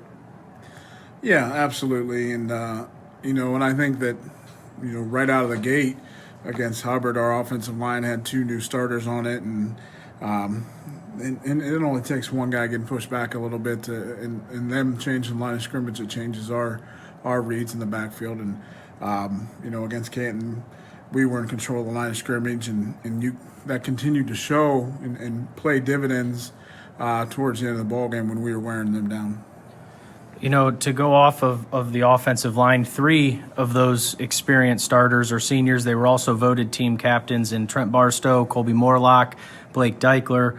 And, that kind of 3-headed monster really was able to establish the run against a Canton Central Catholic team that we at times struggled to a little bit against Clyde. But to have 3 guys in Eli, Dylan, and Jake all over 100 yards, is that, the identity that maybe we want to try to develop as the season moves along, of just really, going right at teams, developing the run game, having patience, and just kind of, beating you up in the trenches?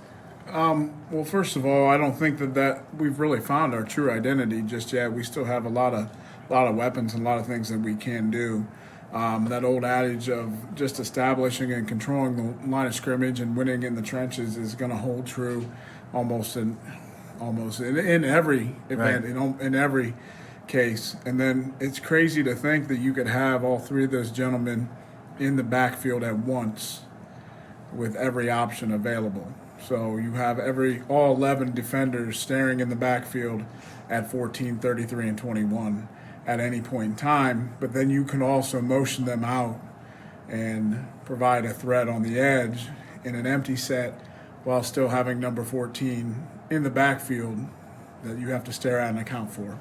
Yeah, I jokingly walked out the door on Monday and saw Coach LaChance and asked him when the last time you put three guys over 100 yards on the ground on the same night was. And, obviously the reply is, I don't know that it's ever happened. So something not just for those kids, but as you being a former offensive lineman, just how much pride do you take as somebody, as far as we know, first time, three guys over 100 for this program. And if that's the case, goodness, the offensive line has to take a lot of pride in that. Yeah, offensive line definitely takes some pride in establishing, 470, I think, on the ground, something like that. Yeah, 555 total. 555 total. I mean, that's a heck of a night. So anytime that you can create a margin of difference, I think it was 555 to 350 or 360. So the 200-yard difference, that's solid. And still, in my opinion, not have played our best football yet. So take pride in that, and we can go to Mr. Doherty and ask him if he has any stats on how many guys over 100 yards in a night and see where we're at. But I can't think of any off the top of my head of any games with three guys over 100 yards. If we take a look at Clyde, a fairly bigger school, and than what we're accustomed to playing, having come to town. With the home opener, a lot of excitement. We have the Booster Club sponsored tailgate that took place tonight and so forth. What can we expect from the Flyers offensively, defensively, and who are some key players that we might want to look out for tonight? Well, this year, we played D3 Hubbard and D4 Clyde, so definitely a grinder as we go through our non-leagues here and then add in a perennial playoff contender in Can Central Catholic. I think it's got to be one of the toughest non-leagues that we've ever played. But Flyers rolling to town this evening with a solid quarterback and a set of receivers that are very athletic, spread offense. Quarterback's he hasn't displayed that he really wants to run the ball, but does have the ability to do so. Have a solid running back, 210-pound guy, but the receivers and the quarterback's arm really are what create their offense. And then defensively, just a lot of movement. They're running a 4-2, a lot of movement, a lot of stunts, just trying to create some chaos for our offensive line. Definitely going to have to be one in the trenches on both sides of the ball this evening, and we're going to put it on those big guys and make them earn their keep. Through two tough games in the first 2 weeks of the season, and like we've alluded to, having numerous new guys in major positions on this team, what do you feel like we have done really well through 2 weeks, and maybe what are some things that you as a staff have maybe put some more focus on in practice, and some things you'd like to see us improve on? We've definitely played as a team, played with passion, played with purpose, and continue to fight and battle even in the face of adversity throughout 4 quarters, or throughout 8 quarters so far. We have to clean up some penalties. Last week we had a lot of penalties that stalled some drives, and then some mental miscues, and definitely got to clean those up and focus on them, and definitely focus and attention to detail was at a premium this week in practice. So just continue to work on those things and hopefully put 4 good quarters together this evening. One of the things that you get concerned about when you look at a preseason schedule or a pre-league schedule that we have here with these non-league games and the style of play and the types of teams you're playing is sometimes you worry about injury. How do things look health-wise? Are we healthy coming into tonight? And is it just your typical things that you battle through? Hopefully that your guys are dealing with right now. I would say we're of average football health right now, and anybody in the football world knows that there's about one day a year that you are of optimal health, and that's the day right before you start camp. And anything after that is nicks, bruises, strains, little pains, things like that. So overall, pretty good health-wise. So Tylenol is a good friend of your football players. Ibuprofen, Tylenol, yes. Coach, the last decade has been incredibly impressive. You've been here through it all as a coordinator and as a head coach for a while. What is your kind of favorite part about building the Norwayne football program, and what gets you excited and motivated each off season, each preseason leading up to the year to continue building up what has been a very successful program? Well, the Norwayne community is incredibly supportive and a solid community to grow up in, and the families here as well. So that's a positive, and everybody is it treats my young men very well. So I like the fact that our young men work and compete, whether that's in season, whether that is out of season, and then also the challenge of continuing to make the program the best that we can be, and hopefully win that ultimate prize at the end of a season after 16 games. Oh, yeah, I would have to vouch for what you said there. I think there's a lot of really good people that come out of this area. Wouldn't you agree, Joe? Yes, I would agree. Well, thanks for sitting down with us, Coach, and good luck tonight against the Flyers. Thank you very much. It's been the Week 3 Coaches Show right here on Local Live Sports TV.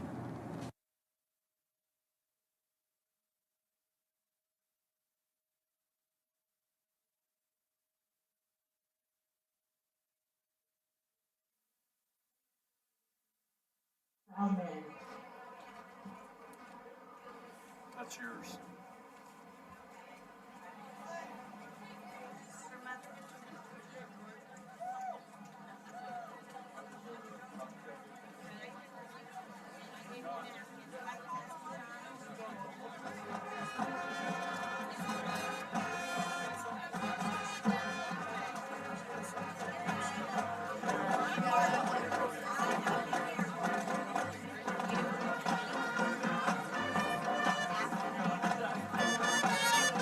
The kitchen is the most important.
Ladies and gentlemen, the 2021 Norwayne High School Bobcat Pride Marching Band. The Bobcat Pride was led on the field this evening by drum major Coleman Wilson. Eric Radical is the director and Ian Radical is the assistant director. And the Yoder is the color guard advisor. Joseph Rosio is the woodland captain head, and Ashley Armstrong is the brass captain head. We will skip off the Pride band in the remainder of the season. Thank you for your attention this evening, and go Bobcats.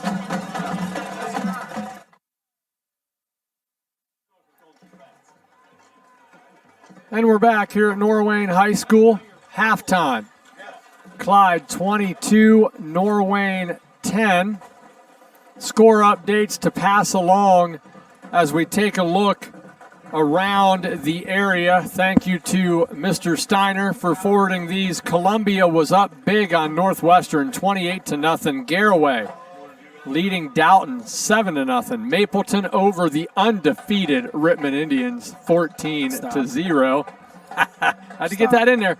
Hillsdale leads Loudonville 7-6. Ontario over Smithville 7-0. Waynedale was leading Triway in Triway's opener on the season, 7-6. Hubbard winning again, 14-0 over Shaw.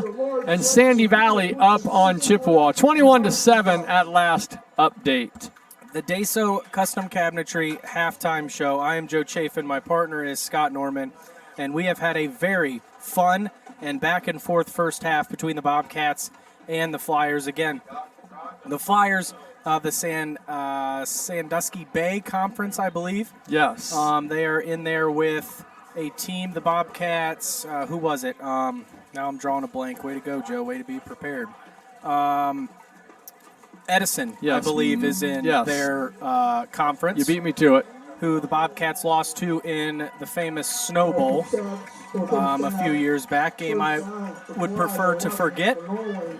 As we are now under 2 minutes to go, Bobcats going to get the opening kick here to start the second half, which is going to be a big one. Yeah, we needed to go better than the first possession at Hubbard. We had a very similar situation, I was going to say, when we played Hubbard in week 1, where we had an opportunity to get the ball to start the second half and try to make the game tight, try to get things back on track, and I believe we came out and went 3 and out. Yes. Now we were able to still fight our way back into that game, but tonight it's important to at least get a few first downs to get some kind of momentum and to move the football here on our opening drive. If we can get into the end zone, that would be fantastic. But again, Clyde, 22 points, and they were 22 very well and executed points in the first half. We mentioned that they're very well coached. Again, a Division IV team, from what I've heard and a little bit of digging that I've done, one of the better D4 teams in the state of Ohio.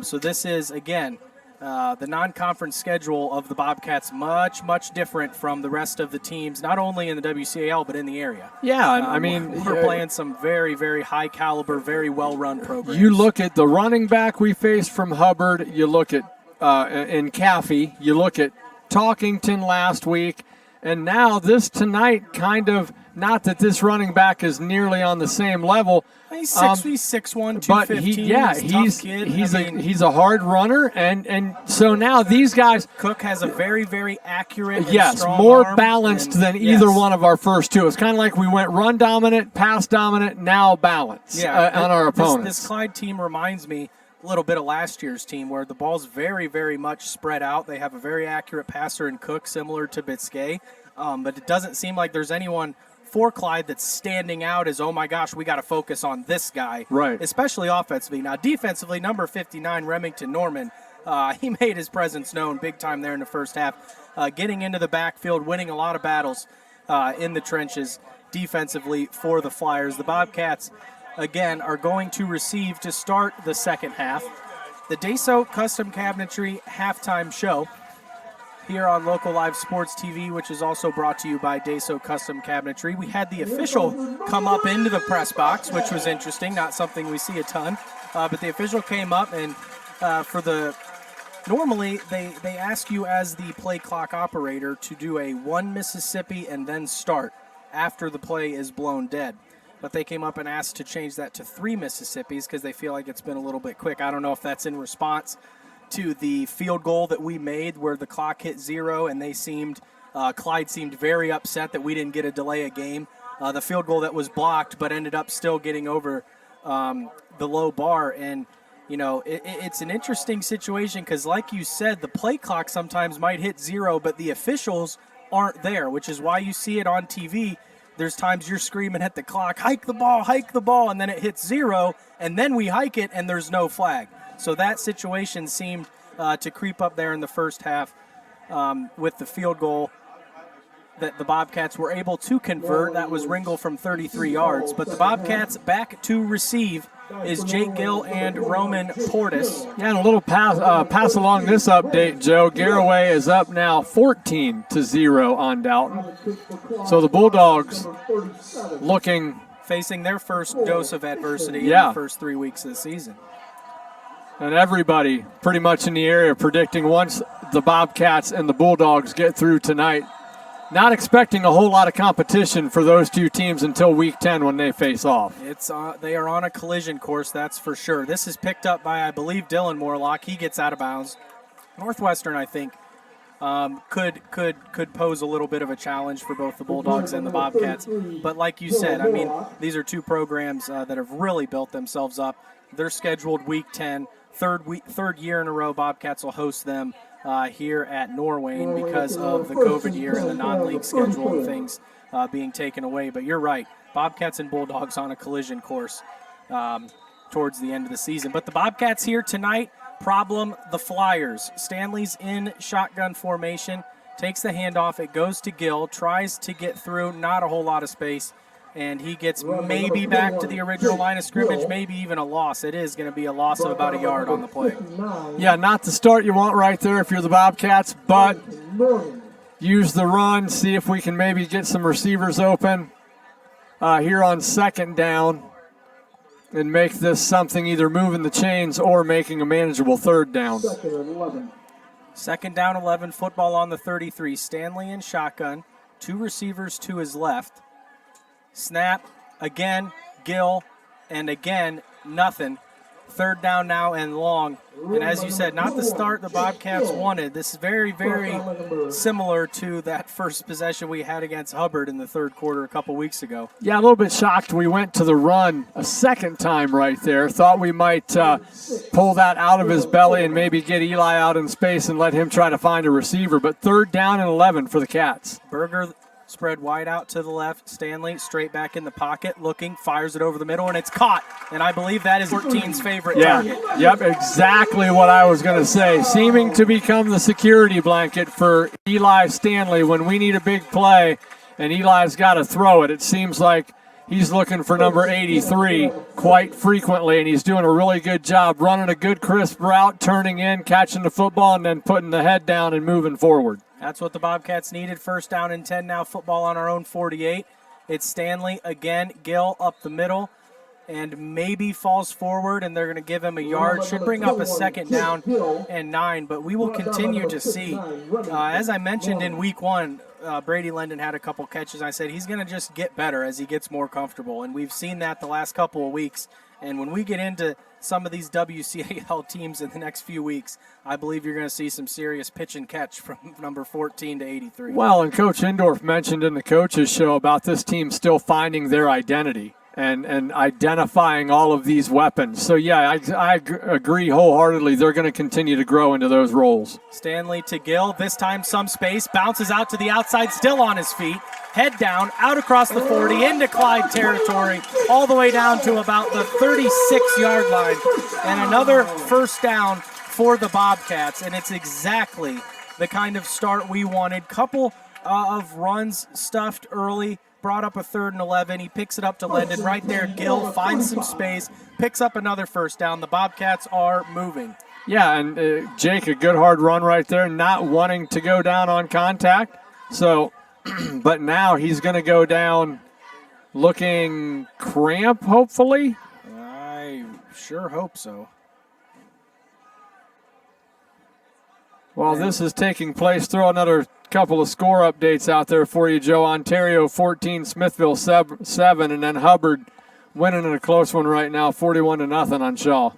And we'll take a quick timeout, 9:35 to go. It's Clyde, 22, the Bobcats, 10.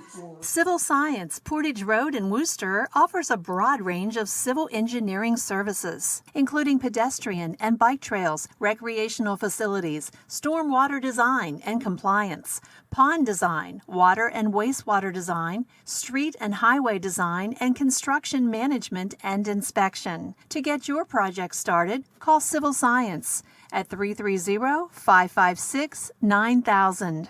Civil Science, engineering everyday experiences better. Civil Science, proud supporters of the Norwayne Bobcats. As we are back, Jake Gill helped off to the sideline. We will keep an eye on that. Not what you want to see if you're a Bobcat fan. Here's the carry now to Morlock out to the outside. Not a lot of space. He's hit and knocked out of bounds. Loss on the play, I believe. Yeah, just got to pick his spot right there to cut it up. Just got strung out and was never able to get those shoulders turned and get his body going forward. I liked the call getting him going on the outside and maybe giving him a shot to get against somebody a little smaller on the perimeter instead of in between the tackles. But a good job by the Clyde defense to string that out and just not let him ever turn it up. Gill on the sideline on his feet, talking with the trainer. Again, we'll try to get you that update as soon as possible. Here is Stanley rolling out to his right under pressure. Going to have to take this one himself. Reverses field up the middle. Stanley's got some space. Tries to get to the outside. And a nice tackle there from number 15 of the Flyers, Robbie Greenslade, because boy, oh boy, Stanley had some green. Really good open field tackle. Eli again showing off the athleticism. He can move, and then he got tripped up on a big play. 3rd down and 2 for the Bobcats. 22-10, Clyde on top. Just over 8 minutes to go. 3rd and 2. Stanley in shotgun, takes a snap. It's Morlock up the middle. And I don't think he's going to be short, I think, with the spot. He needs the 30, and they're not going to give it to him. See if the Cats rush Eli up under center and try to sneak this one, or if they're going to go ahead and run it. 4th down, Stanley. And he got pushed back, but a nice spin, and he saved it. Second effort right there from Eli. Initially, it looked like we were going to get stuffed. You look at where they're at. We'll see where they're going to spot him. He spun out of the initial pushback, and then it looked like he was going to have the space. And they're trying to get these guys separated. Okay, a little bit of and I'm chirping. I'm not sure. They're going to bring out the chains. Oh, they're wondering if it is a fumble. I was going to say, they're going to bring the chains out. It's near the 30, or I'm sorry, the 25. I said the 30 a minute ago, I think. 25 is what he needs. And we don't have an angle right here, Joe, but I'm not liking where the football is laying right now, if I'm being 100% honest. I think it's going to be real close.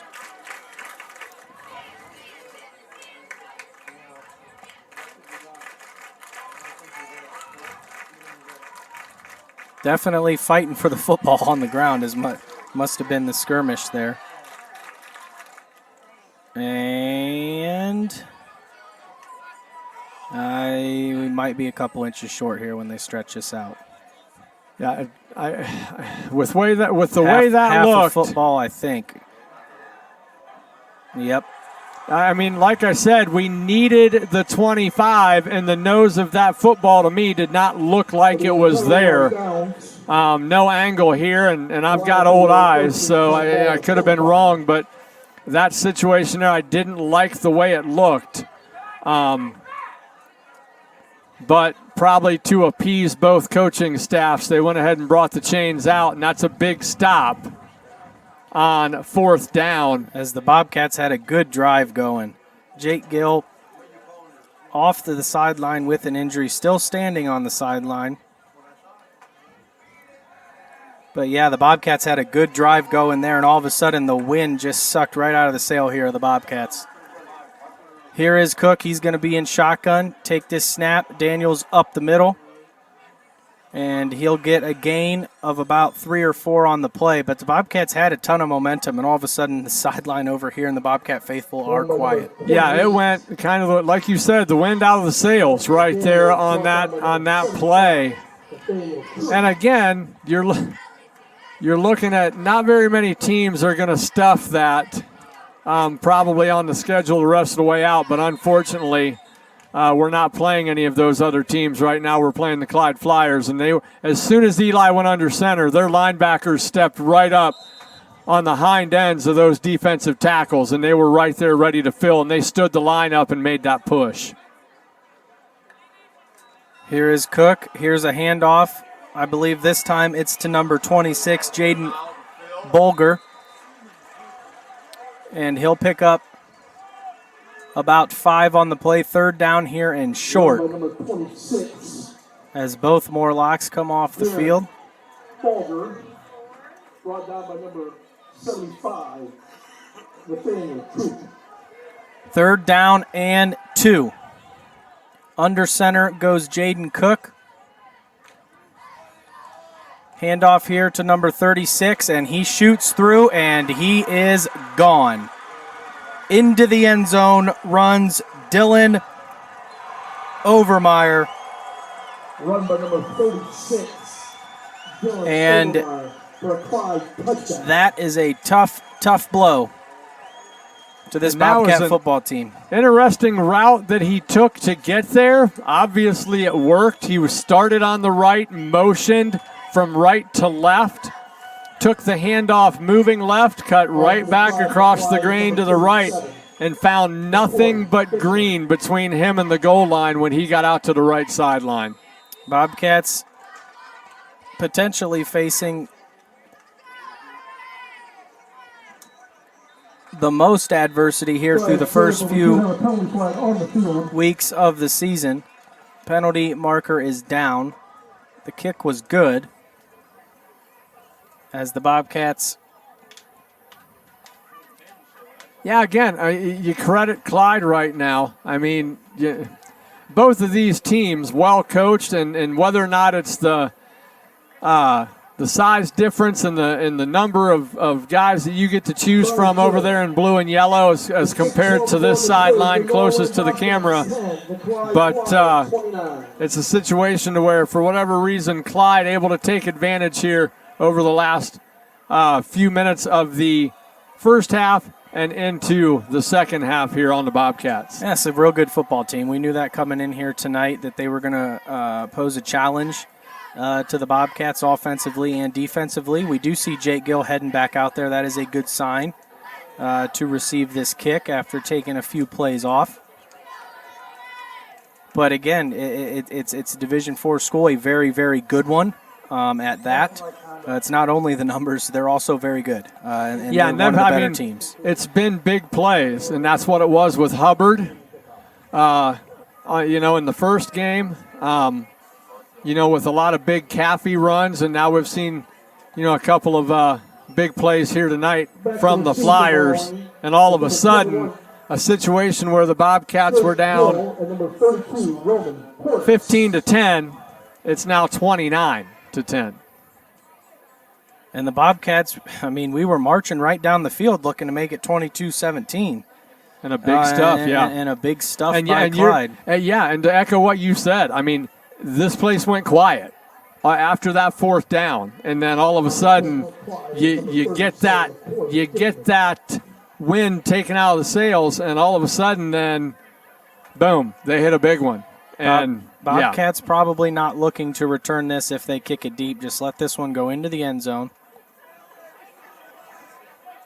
And we'll see. We could still climb back into They've been this. squibbing it. We'll see if they try to keep this one obviously in play and not give us that option. We still got a quarter and a half to go. We've definitely shown the resiliency to get back into a football game.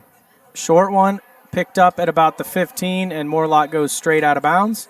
And that's where Stanley and the offense will take over. The Bobcats have shown some success in throwing the football, and we'll see if Stanley and the offense can get that going.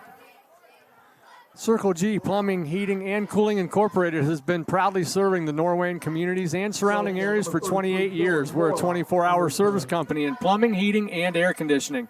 Give us a call at 330-624-0331. We'll be glad to serve your needs at any time. Circle G Incorporated says good luck, Bobcats. 1st and 10, football on the Bobcat 16-yard line. And with the Bobcats being down 19, probably look to go to the air and see if we can move this football down the field, see if we can get into the end zone and start chipping away at this lead. 6:07 to go. 1st and 10, football on the 16. Stanley's in shotgun, 3 receivers to his left. It's Portis. Far wide. Officials still waiting. And there is They're the waiting whistle. on the Mississippis to be counted. Touche. And here's a handoff. And it is Gill, and he is hit and dropped for a loss on the play. No, that was Bryce Haven. Bryce Haven with his first carry. Brought down by number 7, Caden Olsen. So, yeah, a situation, you had mentioned you might have to go to the air, and it's kind of decision time. Obviously, you want to try to work your way back into this, but you also want to stay within that identity that you're trying to build as you move forward with these non-league contests, getting you ready for league play. Stanley avoids the sack, slings it over the middle, pass falls incomplete. And it's going to be 3rd down, and the Bobcats are going to need to pick up a first down here, or this one might get away from us. And that's where it kind of gets difficult, because when you do put yourself in those positions where the opponent knows you're going to have to throw the football, it just becomes a situation to where then Eli is on, running for his life and then has to make a borderline risky throw. Eli straight back, fires it out, caught by Gill, but swallowed up in a hurry. And the Bobcats going to have to punt, and Clyde's going to get good field position, and things are not looking good here for the Bobcats. In what was an opportunity to start the 3rd quarter to get back into this, Clyde holds, scores, and then is going to get great field position off of this Eli punt. It depends on the bounce. It'll get a good bounce, but Olsen picks it up at the 50. Gets it all the way back after a couple of missed tackles inside the 35, football at about the 32, and that is where Jaden Cook and this offense could look to really push things out here. We needed that high Hayden Ringel kickoff bounce right there to go over top of that returner's head. Unfortunately, we didn't get it. It went straight to his number, and he was able to take it on the run and get a nice little return for the Flyers. And we have a Flyer down on the field, so we'll take a quick timeout here. 4:46 to go. It's Clyde 29 and the Bobcats 10.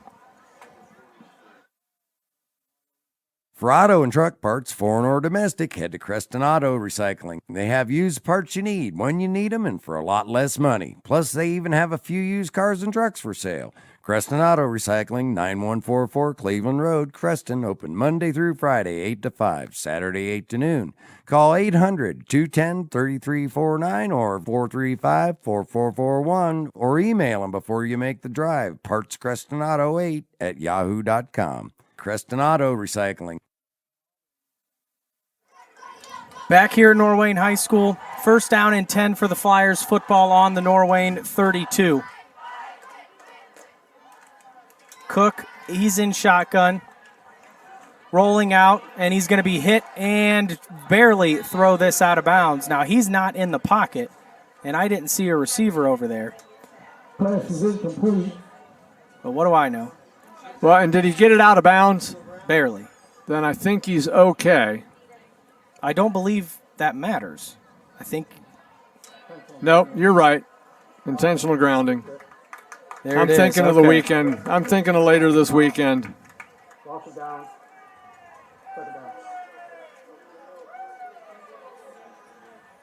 The Bobcats almost brought him down for a loss, which would have been nice. Feels like it's been forever since we've had a tackle for a loss. And that's going to take this one all the way back. Football now on the Norwayne 42. Couple of score updates to pass along. Mapleton 32, Rittman 0. The undefeated Indians looking to take their first loss on the season. Triway 21, Waynedale 7. Cook, pass out to Wilson. Hit, knockdown, nice tackle there by the Bobcats, number 51. Aiden Hackworth. Michael Daniels. brought down by number 30. Third down Creston. and 20. Bobcats could use a stop here. Flyers probably just going to go for it with the field position and the 19-point lead. Cook will be in shotgun.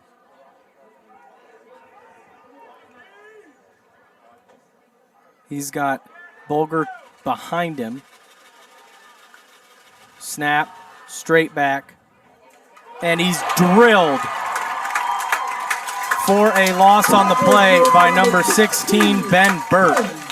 Yeah, and he made a quick move, used the athleticism against the bigger offensive line, was able to get around the corner, and really a situation there where if you're a Clyde Fliers fan, you're happy with, like, similar to what I said earlier in the first half when Eli got hit, you're glad your quarterback held onto the football. 4th and 16. Looks like Clyde just going to go for it. Either that or, again, your quarterback's your punter. He's too close to kick this. Well, and this is what I was going to say. This is go. what they did in the first half and seemed uncomfortable with. And he's going to kick that out of the end zone. Yeah, didn't angle it very good. That was a boot you could have used backed up about 20 yards. But that will be out of the end zone. So the Bobcats hold. But with the clock not really on our side, being down 19, this series here we need points. Yeah, you need to at least get some positive movement going. Get the ball across midfield, move the chains, give yourself something to build on, going into the final quarter of this one. You certainly don't want to come out on this possession and go 3 and out or get a first down and then have to kick it from inside of your own 30 or something along those lines. If we want any hope of coming out on top tonight, Bobcats got to find some points on this drive. Stanley, shotgun. Handoff to Gill. He's got smothered, nowhere to go. And for the first time this year, because I felt like things were fairly even with Hubbard in the trenches. I understand Caffey went for 400 yards, but a lot of that was towards the outside.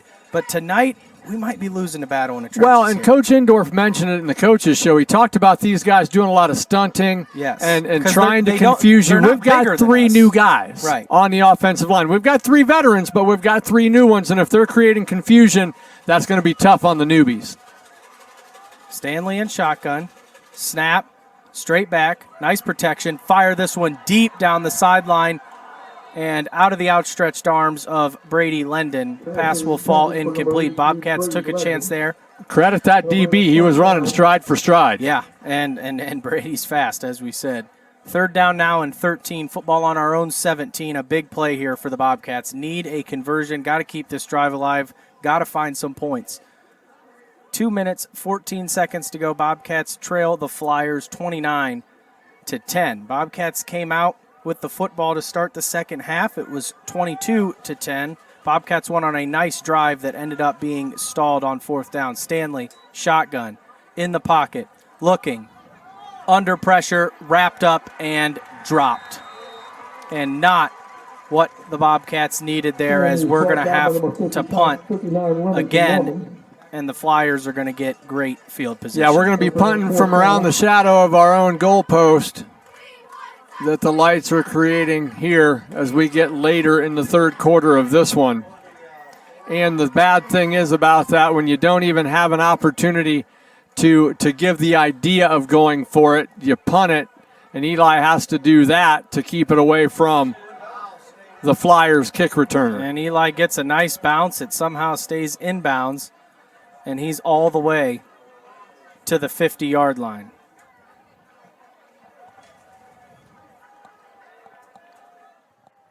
Neiman Excavating is proud to serve North Central Ohio's commercial and agricultural sectors with professional and reliable site work, including demolition, mass earthwork, grading, and underground utility installation. They also specialize in precision ag drainage, including GPS-installed waterways and field tile systems, as well as pond design and construction. Neiman Excavating is proud to be a part of the community and are proud of the many accomplishments of all of the students at Norwayne. Go Bobcats! Bobcats come out here on defense. Clyde has the football at their own 49. 1:32 to go here in the third quarter. Quarterback Jaden Cook will remain in shotgun. This will go to Daniels straight up the middle. He's hit, but after a gain of about 2 yards on the play. Bring up second down and about 7. The Bobcats going to need a stop here and a score quick, like we said.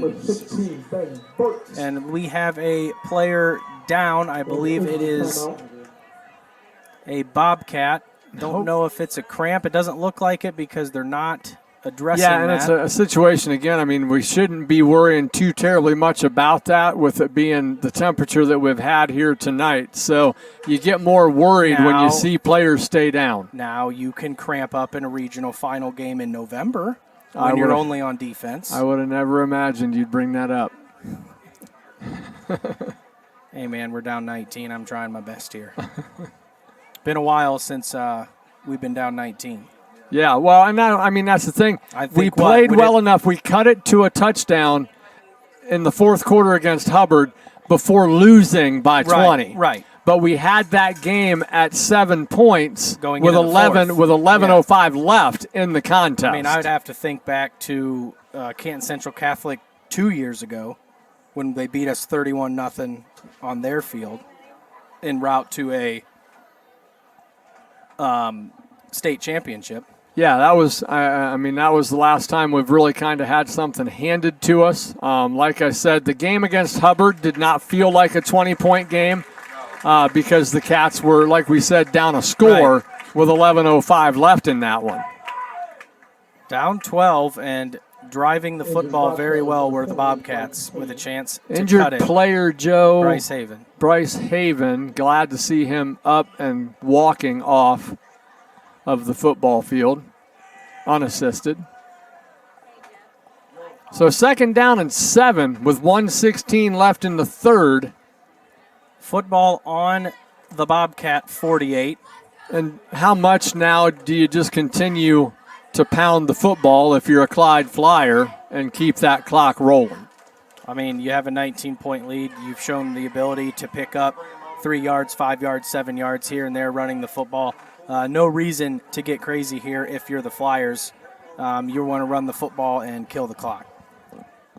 1:16 to go, second down and 7. There's been a lot of downtime in this game between some injuries and some other interesting things. Coach Endorf still talking with the official.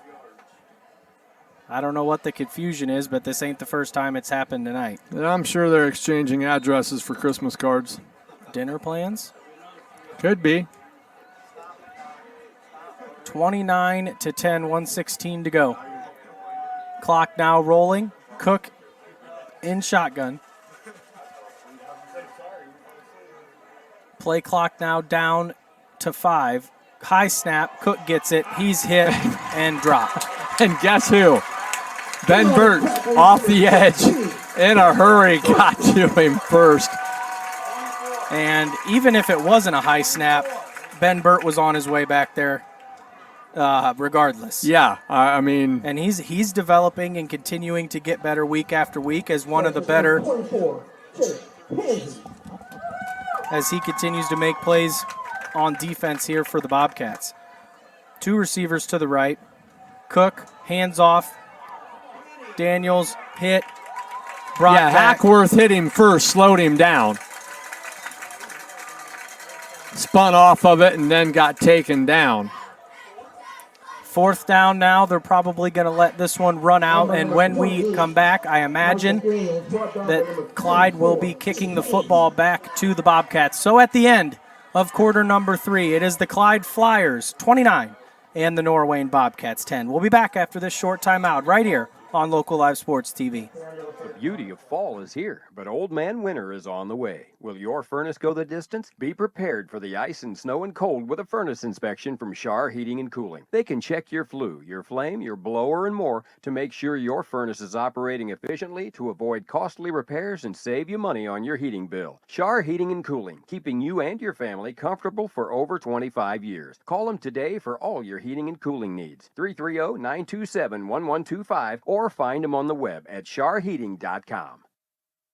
Glendora Healthcare Center is one of Wayne County's longest established skilled nursing care centers, providing excellent post-acute care for over 50 years, offering temporary respite care, short-term rehabilitation, and long-term skilled nursing care. Glendora is excited to announce they are now specializing in memory care. Their newly updated unit provides a safe, home-like environment, offering private and semi-private rooms with specially trained caregivers and certified dementia practitioners. Rated 5 out of 5 stars by the Centers for Medicare and Medicaid Services. It's just minutes from downtown Worcester. To learn more, contact. And we're back here from Norwayne Community Stadium. 4th down and 13 for the Flyers. They're going to have to kick this one to the Bobcats. Back to receive this kick is number 21, Jake Gill.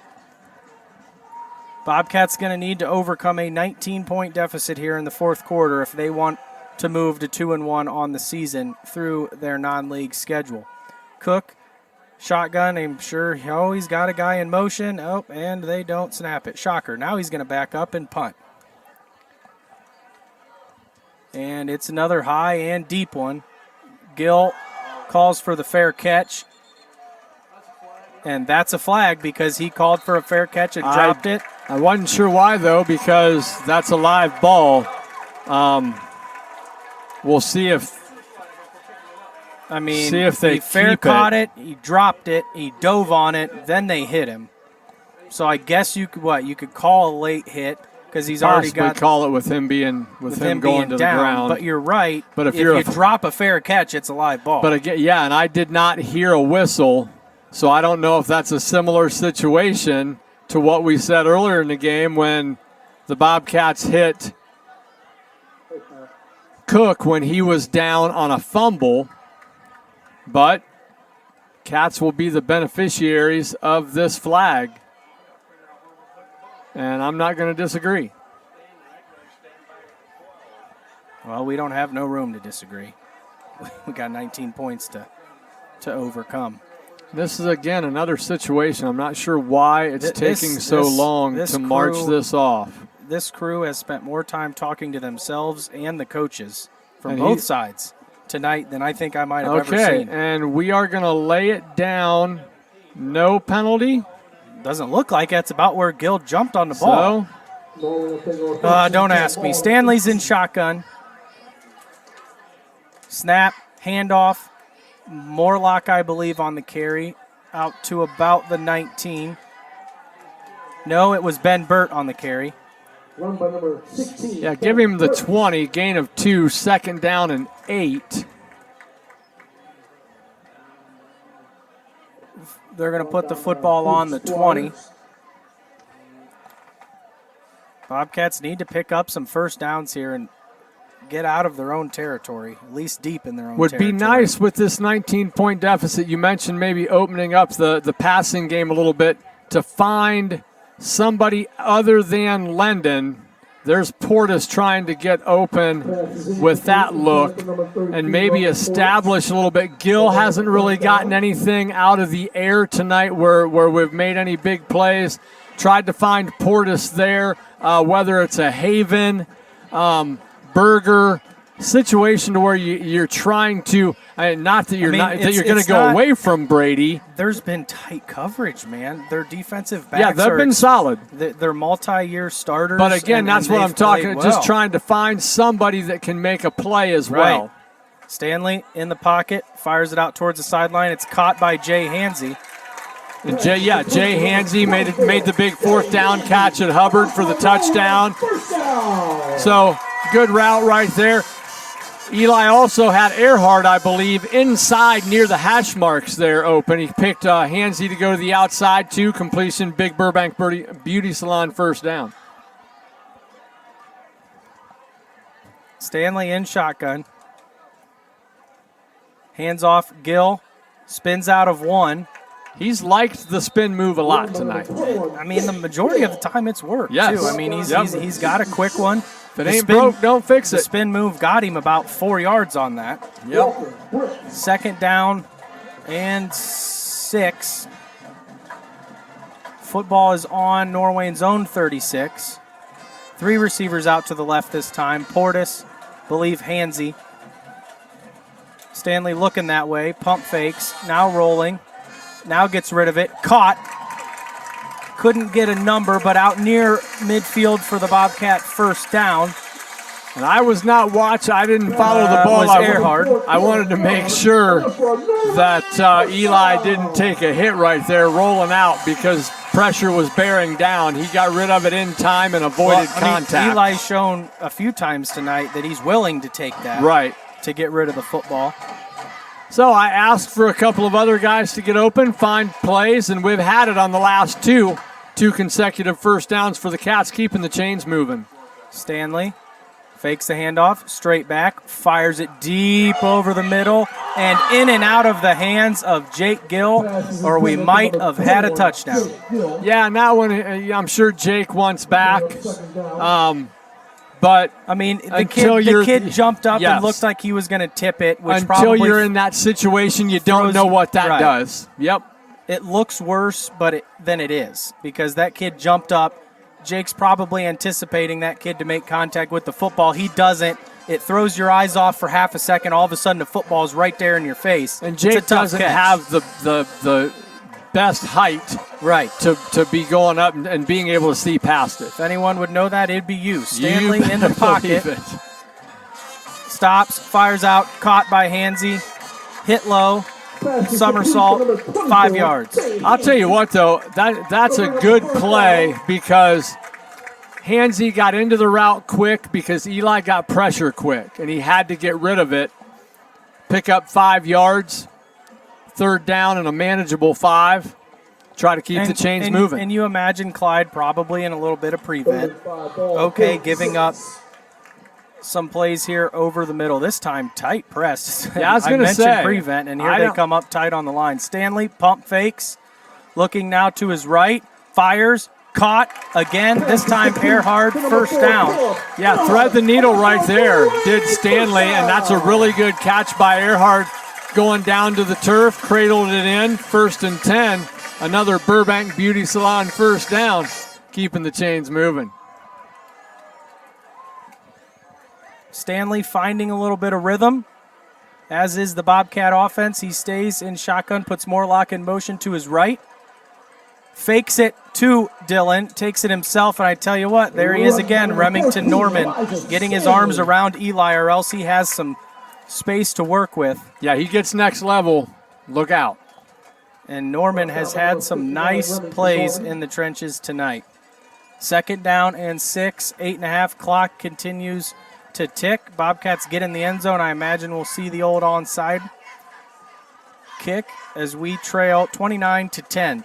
Stanley fakes this handoff, straight back, fires it over the middle. Looked like probably hit the ground. No, caught. Okay. He got underneath that. A well-thrown ball, darn near tipped by the DB in front of it. But again, Eli able to get it just over his outstretched hands. Receiver goes down, cradles the arms underneath it. Good catch down near Robbins' red zone as the Bobcats continue keeping this drive alive. Clock now under 8.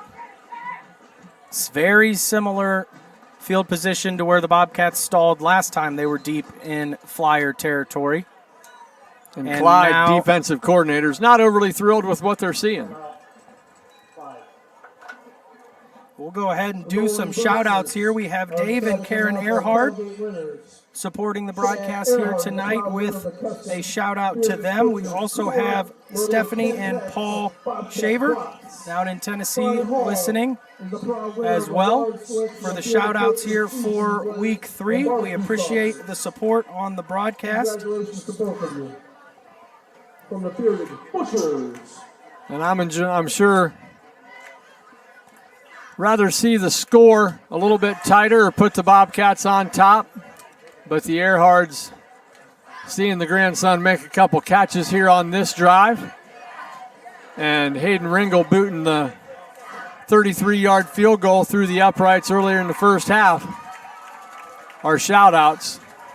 Happy to see that here tonight Stanley at Creston Stadium. In shotgun, snap, gives it to Morlock to the right. Head down, falls a little bit forward.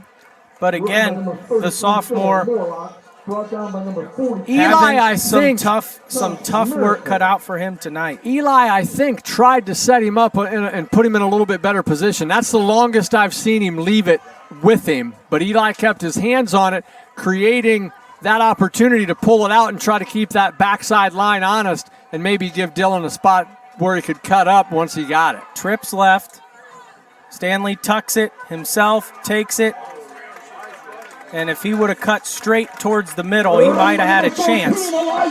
But a nice run from Eli, and that's going to be a Bobcat first down inside of Robin's red zone, right at the 10-yard line. It is 1st and goal for the Bobcats. Yeah. And this is a good sign, regardless of whether or not there's enough time for us to overcome a 19-point deficit. It's good that we don't just roll over, and we are able to continue to fight and overcome some adversity here against a tough Flyer team. Resiliency. Here's a handoff to Gill. Kind of a shaky handoff. Yeah, low snap, threw the timing of that off a little bit. Loss of about a yard on the play.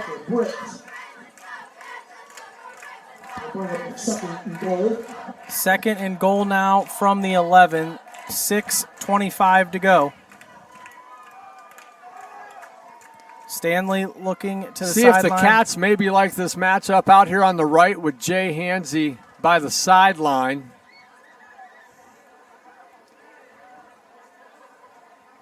Eli, handoff, takes it himself, squeaks through. Couple yards. Back in front of the original line of scrimmage, 3rd down and 9 for the Bobcats. As we'd like to see this finished off with some points. As we are of the touchdown kind. About just under 6 minutes away from wrapping up our non-league schedule. A nice drive from Eli Stanley and the receivers here through the 4th quarter. It's a double reverse to Gill.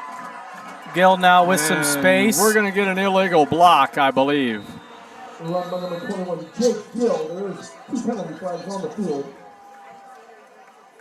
And I believe block in the back. So all that, and we're going to lose a ton. It's going to bring up 4th down. And for the second time here in the second half. Replay 3rd, but point being silent over here from the Norwayne faithful and the old wind out of the sail again. Yeah, and I'll tell you what, again, that kind of shows how well coached Clyde is defensively. You try to go with a little bit of trickery, and it didn't really fool anybody. All over it. So they are going to 3rd and goal, but the football is pushed back to the 14. 5:21 to go. And 3rd and goal. Got 4th down on the yard marker. Okay. And timeout. I don't know why.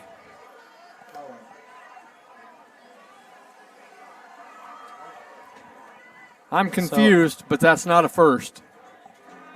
So a timeout taken here from the Bobcats, I believe. Yeah, and just a situation here to where, I mean, you know, if you're a Norwayne coach, 4th down, if it does, you know, we've got 4th down still on the yard marker, 3rd down on the scoreboard. Either way, if it's 3rd down and you don't score, do you go for the touchdown on 4th down to see if you can execute in that given situation? I mean, with the field position, I don't see why you don't go for it. 29-10 and 29-13.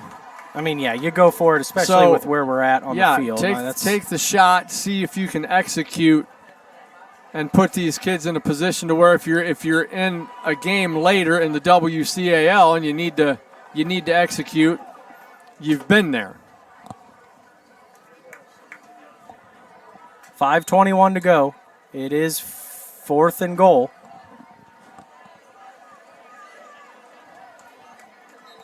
Flag down. My goodness. Am I surprised? I am not. No, and it's an illegal procedure or false start, whatever you want to call it, and it is going to move the Bobcats back 5 more yards, and it was well before anybody was ready to snap the football, kind of like most of them have been tonight. So the yard marker says 4th down. Scoreboard says 3rd. Believe it's 4th. I'm assuming because the official's standing right in front of it. So 4th down here and a lot. Bobcats got to go to the end zone. Find Jay Hansey again. Stanley back in the pocket. Out to the right corner of the end zone. Great pass. Might get a penalty. We won't. First time the officials don't toss the yellow tonight. Intercepted. I think I was out of bounds. No, it was tipped off and back into his hands, picked off in the end zone, and then he downed it rather than running it out. He thought about taking it out and ended up going to a knee. So they'll get the football at the 20 as opposed to the 19. Nothing changes. Bounced off the back of the DB and right into the hands of the second DB coming toward him. And again, another long drive for the Bobcats that doesn't result in points. The lone touchdown tonight, the long run from Jake Gill early. Yeah, the 60-yarder on the first play of the second quarter. And Clyde going to go with a full line of scrimmage now and try to run it in between the tackles and just keep this clock rolling. And we're at that time of the game where you want to be smart. Nothing dumb here. Keep your head. Score updates to pass along. Ontario beat Smithville 21-14. Mapleton 47, Rittman 6, Triway 28, Waynedale 7. Cook handoff. Wilson up the middle. Still moving all the way out near the 40-yard line. As the Bobcats will have a breath of fresh air as we will travel to Smithville a week from tonight. And just to throw this out there, the OHSAA has put it in the hands of the home school. We have been permitted to travel to Hubbard and to Canton Central Catholic. I will be contacting Smithville early next week. Believe there may be, I'm hopeful that Smithville will allow us over, as I am for all of our away games in the Wayne County Athletic League. But just to let everybody know, that is out of our hands, and it is in the hands of the athletic directors of the home school. So wherever we travel, we've got Smithville, Northwestern, and Chippewa. Chippewa gave me the okay before the season started. I'll follow up with that, so we should be good there. Northwestern, rumor had it, was not allowing streaming, so we'll check on that as we get closer. But we'll follow up with Smithville. It could be a situation to where we might go back to audio. I mean, we've never been denied access to those places for audio. Right. So if we can at least give you an audio broadcast, we'll do our best to do that. But again, like Scott said, it's out of our control. There's not a lot of teams in the WCAL that are even streaming games this year. Rumor had it we might be the only one. Well, aren't we special? Just over 3 minutes to go. Clyde, the bigger, better the football Bobcats team here with 3 tonight. timeouts. Not going to use them. You want to get out of here healthy. This one, we're just waiting on the final score pretty much. And well fought. I mean, Clyde earned this one tonight. They didn't come over here and get handed a 19-point victory, that's for sure. Bobcats fought as tough as they could. As the ball carrier gets into Bobcat territory at about the Norwayne 41. So the clock will continue to tick. Under 2:30 to go. But the Bobcats played well at times tonight. It was a 19-point victory for Clyde. They were the better team. But we didn't make it easy on them. They had to earn it. We had some nice drives here in the second half. Unfortunately, they didn't result in points. And that's after the Clyde touchdown to put them up 29-10, really where this game was won for Clyde. We were able to get into the red zone a few times. We just didn't come up with points. We had to settle for a field goal. And then the other 2 times we came up empty. When Clyde got in the red zone, they put it in the end zone. And that's really the difference in this football game. And we've got Columbia final over Northwestern 41-6, and Hillsdale beat Loudonville 20-6. Cole Morlock, and a penalty flag on the field. So we've got, with the football laid down just across the 40, what would look like, never mind, looks like we're going to pick it up and move it backwards. Personal foul, I guess, is on Clyde. I don't know. Colby and a couple other guys were chirping. Yeah, and the Clyde coaching staff not overly thrilled with the call. Both palms up in the air. And not the first time there's been some words in the trenches tonight. And it was odd early with the number of flags that we saw. It was almost like they were trying to keep something under control, as if they had been alerted to something. Which I'm not sure where the rivalry would have developed between these two schools. I mean, all you got to do is say the wrong thing early. But, I mean, the trenches are not a nice place. They ain't playing patty cake in there. Yeah, 3rd down and 11, and Clyde probably not overly thrilled because if they would have got the first down on the prior play, they would have just run the clock out. But now you're looking at probably giving the ball back to the Cats with 1:19 and ticking left in this one. 4th down, Run by number 28. and about 8. Daniels brought down by number 4th and 7. Ben Burks. As I believe they're probably going to kick, and I'm going to go ahead and be salty if they go through their 3 different options before they kick. But I guess I'm allowed to be right. You're always allowed to be salty, Joe. Oh, another penalty. And that's going to be There was a illegal game. substitution. There was a game, and I can't remember the exact year, but I do know it was at Waynedale. And TK and myself were almost laughing because I want to say there was something crazy, like close to 20 flags thrown in the first half of the game, and we just could not believe what we were watching. But I'd be interested on the total number of flags thrown here tonight. It's got to be These guys up there. aren't. They need to understand they ain't getting paid by the hour. Kick, bounces, out of bounds, literally right at about the 19. I think that's where they're going to mark it. Bobcats going to send the starters back out. 41 seconds to go. See if we run any more plays, if we're just going to go ahead and take a knee. But a tough one here. The Bobcats will finish their non-league schedule with 1 win and 2 losses. One to Division III Hubbard, who I believe is moving to 3-0 tonight. They were up 41-0 at last check. Then I would assume they're 3-0. And then a win against Canton Central Catholic and a loss here to a very good Division IV Clyde team.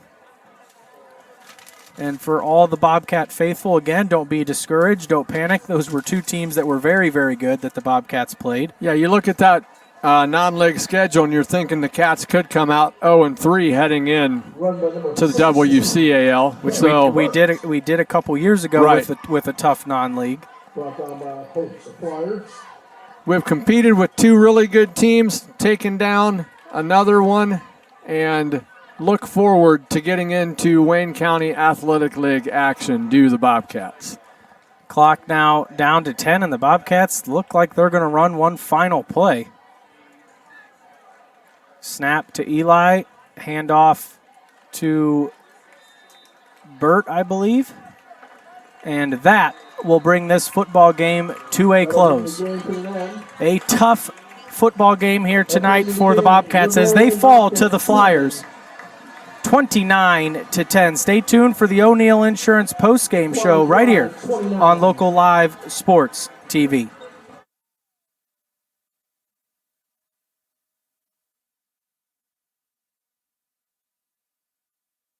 As your local independent agent, the O'Neill Group in Wadsworth takes pride in offering the right insurance coverage at the best rates. For your business, home, auto, life, or health insurance needs, visit us online at o'neillinsurance.com or stop by our office on the square in downtown Wadsworth. At the O'Neill Group, your protection is our priority. And we are back here for the O'Neill Insurance postgame show from Norwayne Community Stadium. The Bobcats fall to the Flyers of Clyde, 29-10.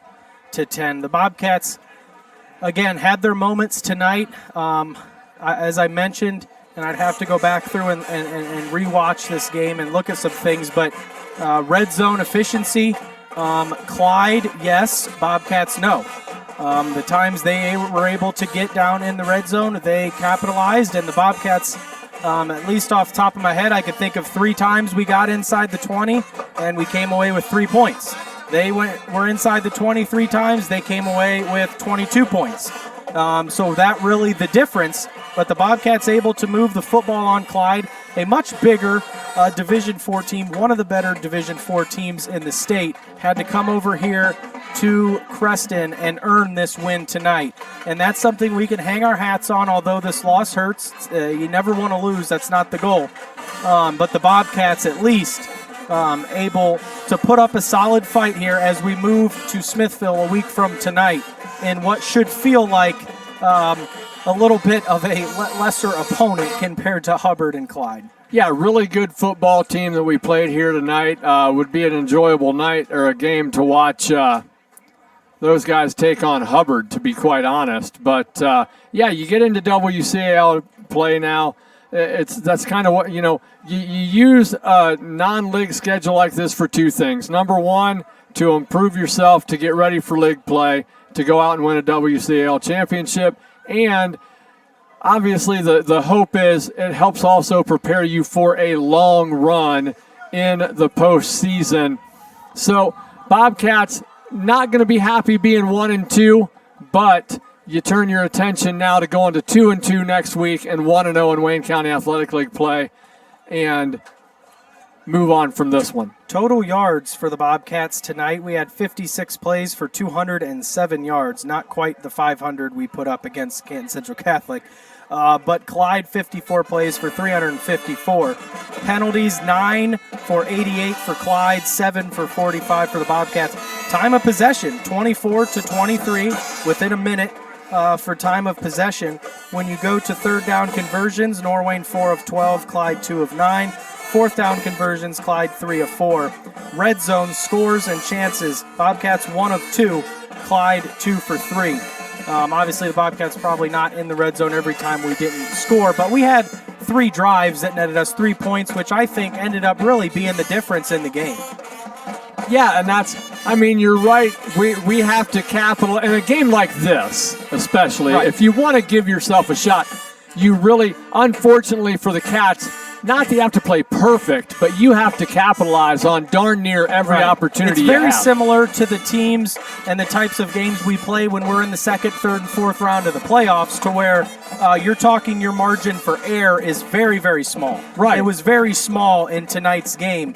And again, when you can't find the points after getting some decent drives, those are the types of things that you're not going to be able to overcome against a team like Clyde. Yeah, and you take some positives away from tonight. You had the big fourth down stop at the end of the second quarter. You had some big play. You had the big play from Gill. You had some really well executed routes and some good throws from Eli. Spread the ball around a little bit. We didn't obviously run as successfully as we did last week against Canton Central Catholic. We found it tougher going, but we were able to move the football against a very good defense. And again, you take the positives from this. and then you move on, you build on those, you improve the weaknesses, and you're ready for Wayne County Athletic League play. I think we had a couple of nice drives there in the second half where Eli really was forced to throw the football, being down 3 scores. He had several completions in a row. We were able to find a little bit of rhythm in the passing game, moving the football down the field. Those are things that are going to continue to help this team improve as we move into WCAL play, as we head over to Smithville, which we have not played since 2019 because we did not have Smithville on the schedule last year as one league team was out for everyone across the board. Ours was the Smithies. So it'll be the first time seeing them in a couple of years. We'll be over at Smithville, we hope. With a new coach, and I believe the wing tee back from the Schrock era, and some changes that have taken place over there. So Smithville, while taking the loss tonight, I'm sure they'll be excited to see the Bobcats next week. And again, as we mentioned, we hope we'll be over there with video. At the least, we hope we'll be over there with audio. There is a possibility we won't be over there. We have not got confirmation from that from Smithville, but we plan to be there a week from tonight for the Bobcats to open league play against the Smithies. As always, remember the original voice of local live sports, Tim Keefe and his family. Again, the Bobcats tonight, losers against Clyde, 29-10. God bless and good night, everybody.